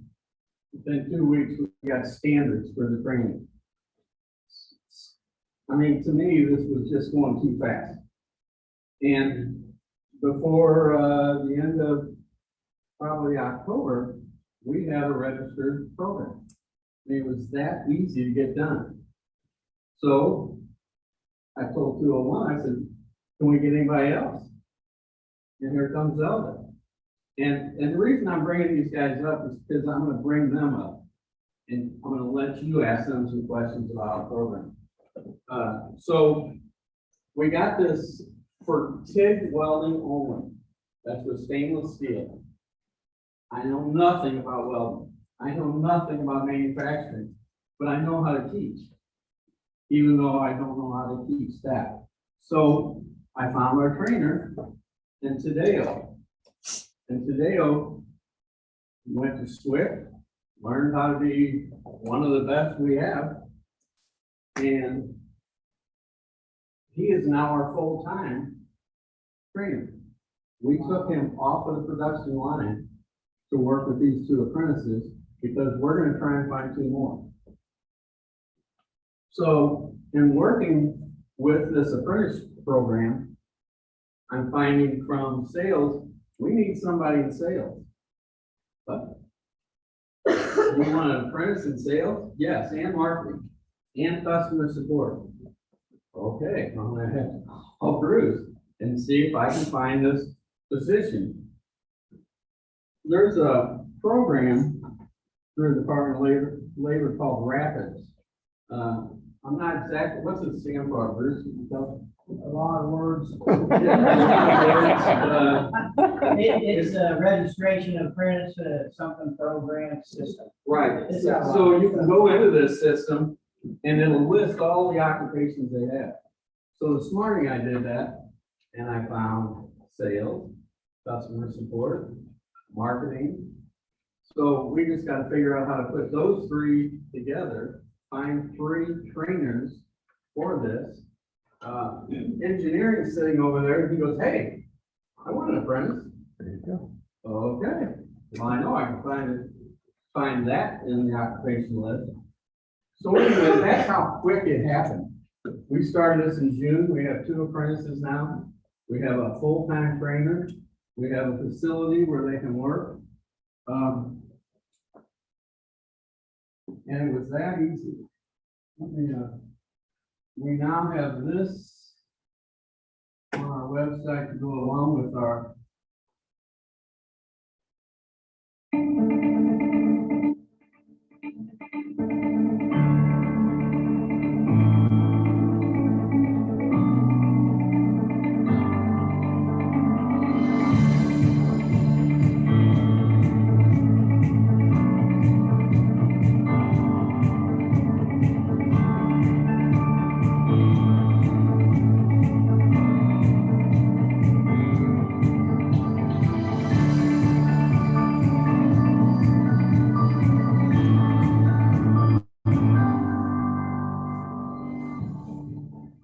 Medical Incorporated is an industry leader in manufacturing high-quality stainless steel and laminate healthcare equipment, utilizing state-of-the-art equipment, including a 3D CAD modeling system, a fully automated fabrication line, and a team of highly skilled craftsmen and women. Mac Medical produces American-made equipment that is built to last and unparalleled in the marketplace. Our humble story began in 1998 when Dennis and Stacy Cooper decided to start building warming cabinets one at a time in their garage. Their vision and perseverance paved the way to success as demand steadily grew for the quality healthcare solutions that they provided. Today, Mac Medical has over 140 full-time employees operating in a 122,500 square foot manufacturing plant in Millstadt, Illinois. In 2019, Mac Medical expanded its manufacturing plant and celebrated 20 years in business. In 2021, a new corporate office was established in Columbia, Illinois to house the growing engineering, customer service, accounting, sales, and marketing departments. With both facilities in Southern Illinois, Mac Medical is ideally located for centralized distribution to the entire United States. Not limited to the United States, the company has product in over 20 countries worldwide. Inspired to be better, the company's legacy of excellence continues into the new decade with an unwavering commitment to providing custom solutions for projects of any size. For us, this is just the beginning.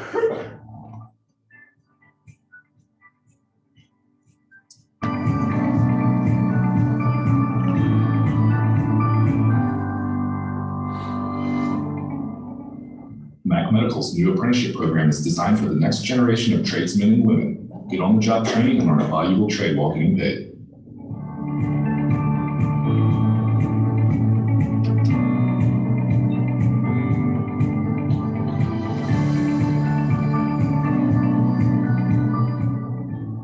I like how I'm able to learn other things along with welding, like cutting, finishing the welds, and even using some shop machines.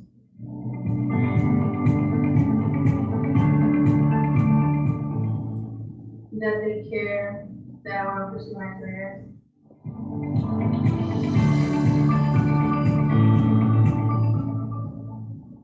It's great to learn how to weld and get paid instead of paying to go to school.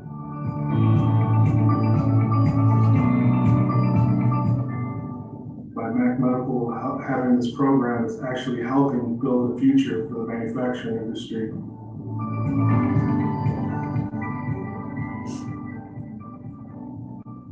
So I'm gonna ask Tadeo and Carter and Zelda to come up and take a couple of questions. And you can ask them specific questions about what they do or what they've learned so far. And again, Tadeo has just started, I think, November 1st, took him off of the production line, and he is now our full-time trainer.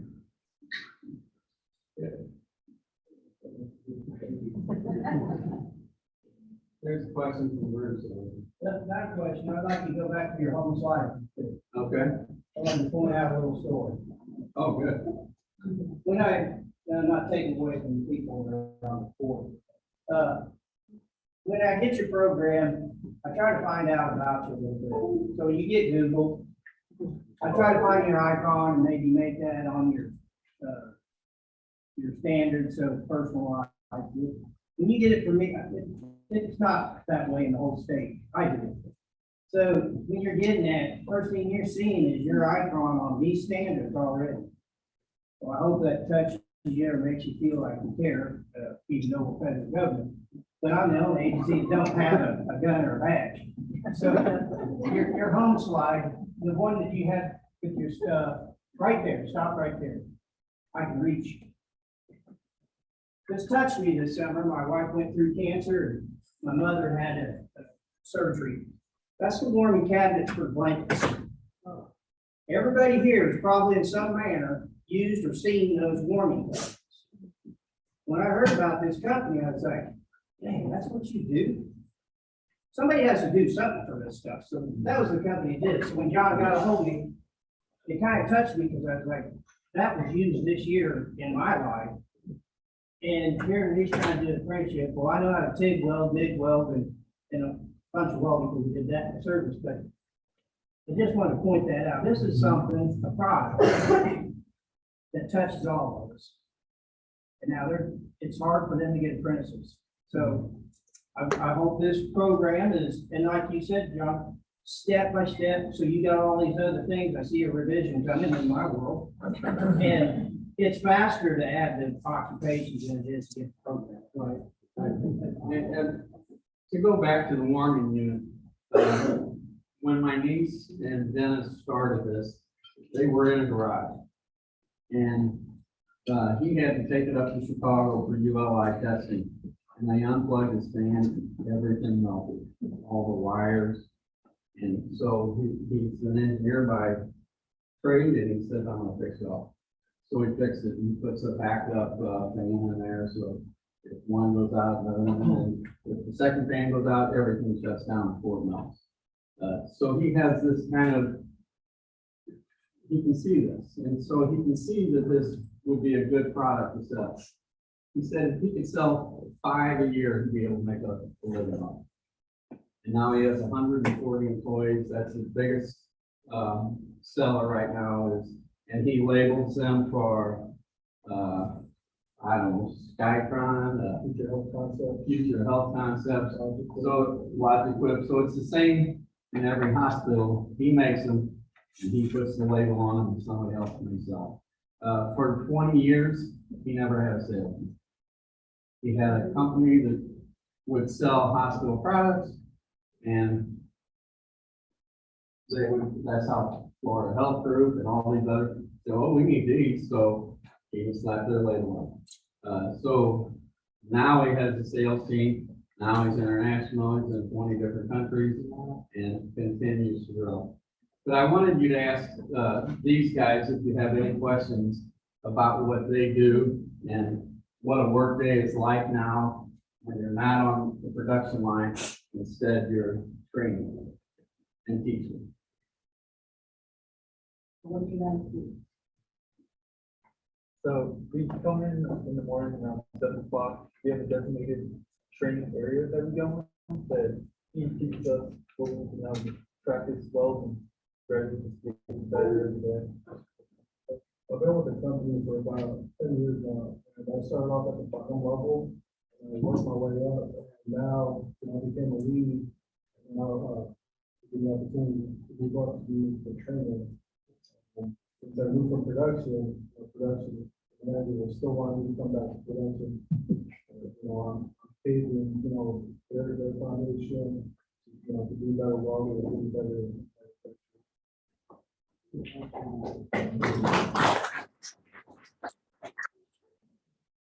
The aspects about their training start is that I was just gonna ask them. they start at 7 and at 11 o'clock they leave and go back to school because they haven't graduated yet. So they have 4 hours in the morning and then they go to school in the afternoon, and so we pay them for the 4 hours in the morning. That's actually what I was gonna ask, is when did they do their schooling? Okay. And that was written into the program, is how many hours of education they would receive. So how long is the program? 2 years? So, I think it's 4,000 hours. Okay. If I'm not, 4 to 6. okay, 4,000 hours. So, and I think it's a semester about 1,000 hours. A year. A year, okay. So, and the way we wrote it is there's a raise every 1,000 hours. So I think we started maybe 15, but they go 16, 17, 18, and then they're finished, they'll be a full-time TIG welder, and they'll move to 22 or 23 or whatever. Depending on that. What school district is it? Double X 15. That's normal. How did you hear about this opportunity and get interested in it? So I didn't even know about it until like I got told to talk about the new Guinn. She's like, they want to, well, I told her I want to take a welding class to be a welder. And she introduced me to this medical and set everything up, and I appreciate that. I absolutely knew that was the one. Until I started my class, my intro class, and that's when I was doing, school me out of class, like, hey, you want to do the program? And now I love it, so I don't want to. No, you cannot hire Mrs. Guinn. She's not up for barter here. Female friends. Do you find that going into industrial, non-traditional female job that you're comfortable? Or do you feel that you have to try to make yourself fit in? My mom, she always trained me to be hands-on with like the cars, taking oil, taking brake pads. So she pretty taught me to be independent on myself. So male industry doesn't scare me. Good.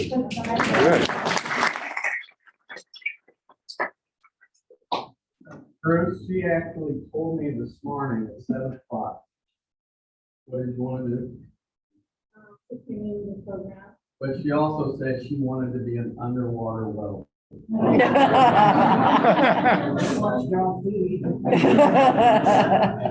Yeah, stay away from the movies. Okay, I think we've taken up our time. I got one more thing, one question. So another thing we do in the training program, what I do is I show them how to do blueprints. Now in the industry, a lot of the welders, they learn how to weld on a farm, or some of these welders that can weld, can interpret blueprints. That's another big thing that Medical does. You help them, interpret blueprints, read the blueprints, have known specifications, and as well as follow about it. That's what we do there. And not only that, because they are going to college next year. One of the things that our owner feels that they're going to be successful wherever they go. Even if they don't come back to Mac Medical, which we want them to, they're going to have this skill that they've learned all semester and next semester. So they've got a year of training, on the job training. They got a big savings account, I hope. And because of what we're paying them. And then if they do choose to go to SWIC, we'll have money to send them. And that's a great thing. Working $1,000 with the tuition and books and fees, and that'll take care of them, and they can still continue to work for us at the same time. So, thank you.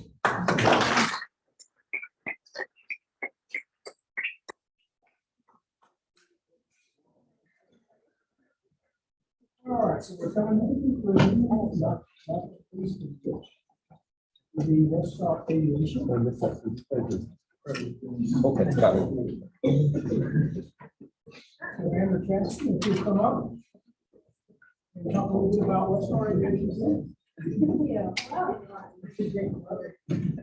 Okay, so I was really excited to hear from some of the other companies today, because it really, it says a lot about a company that wants to invest in their people and building their people. And that's why we started doing apprenticeships at Westar. So a little bit about Westar Aviation, if you haven't heard of us, we're located in East Dalton, Illinois, at the DeFalto Regional Airport. So what we do is we maintain, repair, and overhaul private jets, corporate, owned, from all over the world. So that's what we do. Is very specialized, as you can imagine. So our apprenticeship program is right now, which I see it expanding, is aircraft maintenance technicians. And so we had a program use that word very loosely because it was not streamlined at all prior to working with Bruce and Lee and everyone on the creating the registered apprenticeship. We had people and it was, you know, a couple at a time. One department was really into, that manager was really into having apprentices. He saw the value in it. And from there, kind of the other departments were like, hey, where'd you get that person, that apprentice, they're in school, you're building them and seeing the value in that kind of echoed throughout the facility. So that's really kind of what we do. And so officially in 2020, we registered with the Department of Labor. Unfortunately, COVID kind of halted everything. So we actually got started a little bit more this year getting apprentices. We have two that have completed the program through the registration with the Department of Labor, one that is currently in the program. And then we also have other apprentices. So these apprentices have either been here prior to the program starting or did not qualify for the partnership that we have with the county and everything like that. So two types of apprentices. We have one type, they're attending school and they're also working part-time. So this is something where we have 12 right now that are going to switch. So they either go during the day and then come work for us at night or vice versa, obviously work with their schedule. We have some that are really just gung-ho about it. They go to school full-time and they work full-time as well. So whether that's on weekend shifts or however they make it work, they make it work. And I apologize for that. A lot of hours during the day. And then we also have people that work full-time towards their A&P license. So these are people that have come out of the military, maybe they work on helicopters or any other type of maintenance background in the military. They don't walk out a lot of times with their airframe and power plant license, which is what makes you an aircraft maintenance technician. So this gives them the opportunity to work towards finishing that, using their experience from the military and at Westar to test for their FAA airframe and power plant license. So we have people in those cases as well. So our current apprentices, we have 26 total, which compared to 2018 is probably triple, if not more, and the breakdown of that. And then just this year, we've had 5 apprentices that have gotten their A&P license and gone full-time as an aircraft maintenance technician 1 with us, which is awesome. That's a huge accomplishment. And we are very excited for that. So that kind of goes with what some of the people were talking about with retention. Yes, they stay on board with us and they continue their career. So a little bit about growing the program. So like I said before, aircraft maintenance is kind of what we focused on. A little bit in my mind of what we'll go to in the future is interior technicians. So the sewers, the upholsterers, as you can imagine, inside of a private jet, it's a little bit fancy. So people that are, you know, building the cabinets and finishing the cabinets and all of that. And then avionics as well. So you're working on the actual system of the aircraft, which I could definitely see as needing an apprenticeship program for as well. So we do quite a bit with our local colleges. So here we have a picture with Split. I think they have their biggest aircraft maintenance technician class ever right now, which is great news for us. And then we have some local high schools. We did an event with Caleb over there actually, and we just talked about it. It was in 2019, doesn't seem like that long ago, but it was where we had all the local schools come, take a tour, just trying to get high schoolers informed about trades like this, that people don't even know that we have a location with over 500 employees right down the road in East Dalton, let alone that they can work on private jets for a living and make a really good living. So just some tours that we do, we try to get people through as much as possible, local colleges and all of that, as well as the high schools. So I'm gonna stop talking and let you actually hear from someone that's gone through the program. This is Jessica Melvin. She's actually a Tech 3 now. So she started as an apprentice in 2017. Obviously did very well with it, worked her way up, and she now trains apprentices on second shift. So she's got a lot of responsibility with that. So I'm gonna let her give a little bit of background about how she got into the program, her experience with it, and her experience now. Thank you. Jesse, so I went to St. Louis Community College's program that no longer exists, and then went to SWIC. to finish up my, airframe and power plant license program. I started at Westar in 2017. I was the only apprentice in my department and definitely the only female. So it's a very male dominated industry, but we're trying to get in there. So I actually have an apprentice right now who's our only other female. So we're getting there. But so I found out about Westar. They didn't really have an official program like they do now. An HR representative came to my school and was just kind of walking around, and I just finished a test and I struck up a conversation, and here I am. So I am so appreciative of the apprenticeship that I had at Westar, and the fact that I was able to make it through school and thrown into this whole career that I was like, I wanted to make sure that even in school, you don't necessarily get everything that you don't get you don't get to see everything behind the scenes. You don't get to feel what it really feels like. You just get to read books and take the tests and all that stuff. So being an apprentice, it really helped me pass my tests later on and just made me get a feel for whether or not this is something that I wanted to do for the rest of my life. And I think it worked out pretty good.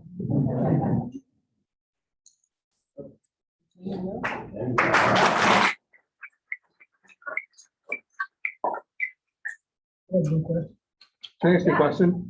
So what kind of, so again, I don't know a whole lot about the program, but what kind of things do you do as, in that role?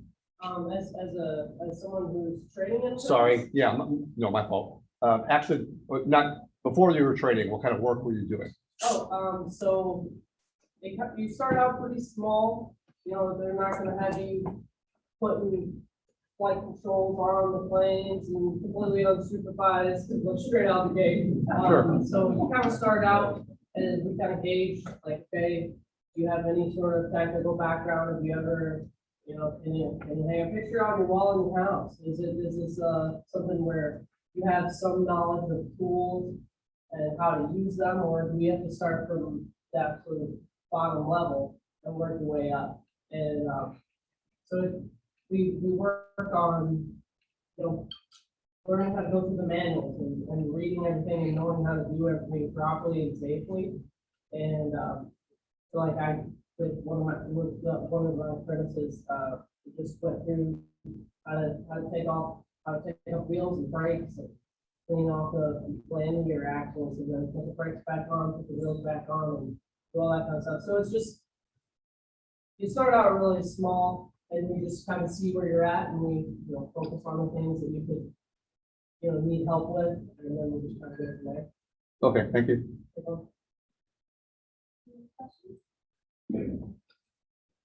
Thank you.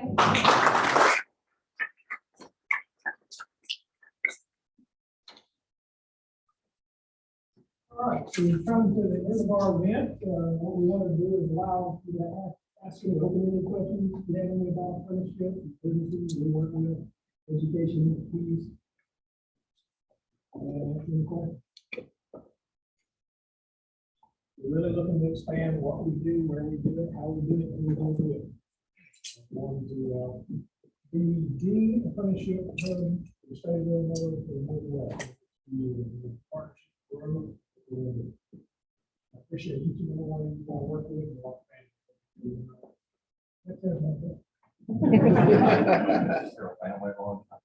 Recognize. Thank you all. I guess my question would be like, if I'm a school or a business and I'm wanting to get that started, like what are the next steps? You can just reach out to me and I will put you. I like being a resource to answer questions. Again, we like to move quick in this region. The Collinsville project that was signed off this morning, 2 months. So, yeah, people talk about government moving slowly. That's not our take around here. If you have an idea, you want to move on it, we'll get the right people in the room together and make it happen. And I must say that we have the best apprenticeship training representative. And after the other ones retire next month, I'll be the only one. We have the best, most responsive apprenticeship training representative. I also want to say that all the partnerships we have, we invest in this, we look at how much we invest. The education of these businesses is great. We hope you gain value from this. We hope to do this every year. We're looking to expand and start doing some cross-sector events, like healthcare, construction. Hope to have an event every month moving forward, sometimes after May. Right. And next year when we do this, possibly, we may be talking about your apprenticeship program, our stuff back there is a program with Holly's House of Hope, you know. We're always looking to expand. If you saw the list of businesses, I mean, it's pretty widespread across industries, across different individuals as well. So, yeah, I mean, we're always looking for ideas and options, so bring them on. So, yes, sir. I'll just throw into the room that everything that we're doing is so different from so much of the rest of this. And I've been dazzled by your willingness to be flexible and to work, because, I mean, disability means a lot of different things, right? And so you have someone that's able to successfully manage parenting, as opposed to my daughter who still needs help washing her hair, right? And that's the population I work with. And I've just been, we needed so many rules bent a little bit and things tweaked, and everybody was really great about working with us to make up a program that would work. So I've been very, very pleased with that. Yeah. Guess we'll have you next year. I'm gonna call. And so, you know, you guys know that there's very little talent flow out there, that you're gonna have to grow it. There's a lot of populations available to you, disability, returning citizens, veterans, there's just so much there. But those high schools are so underutilized as a source of talent. Right? So reach out and let's make those connections. Get everybody engaged so we can go and work it. Any other question? Yeah, again, I was just going to ask, I know that, well, I guess the question is, I noticed on one slide, I don't remember whose slide it was, but they're looking to get into like other career choices. And one of them was IT. So I'm just kind of curious. I mean, I think IT is huge, but it's like, how do you break into that one when, yeah, that to me, that's a hard one, but We're talking with Sky Air Force Base, and we're Okay. talking with some of the pointers out of Sky Air Force Base. One of the biggest hurdles to IT in our area is security clearance. Absolutely. So we've engaged an individual that has a good background in that, to start talking to some other places about how we get the security clearance for students coming out of high school. Because we get the top 10, you know, we get the Cisco and all that into the classroom. But if you want to get the job, we'll pay them the opportunity. we got to get secret and all that kind of stuff. Yeah. We're already working on all that. Okay. Cyber is one of our partners. Thank you all for coming. All right. Have a good rest of your day.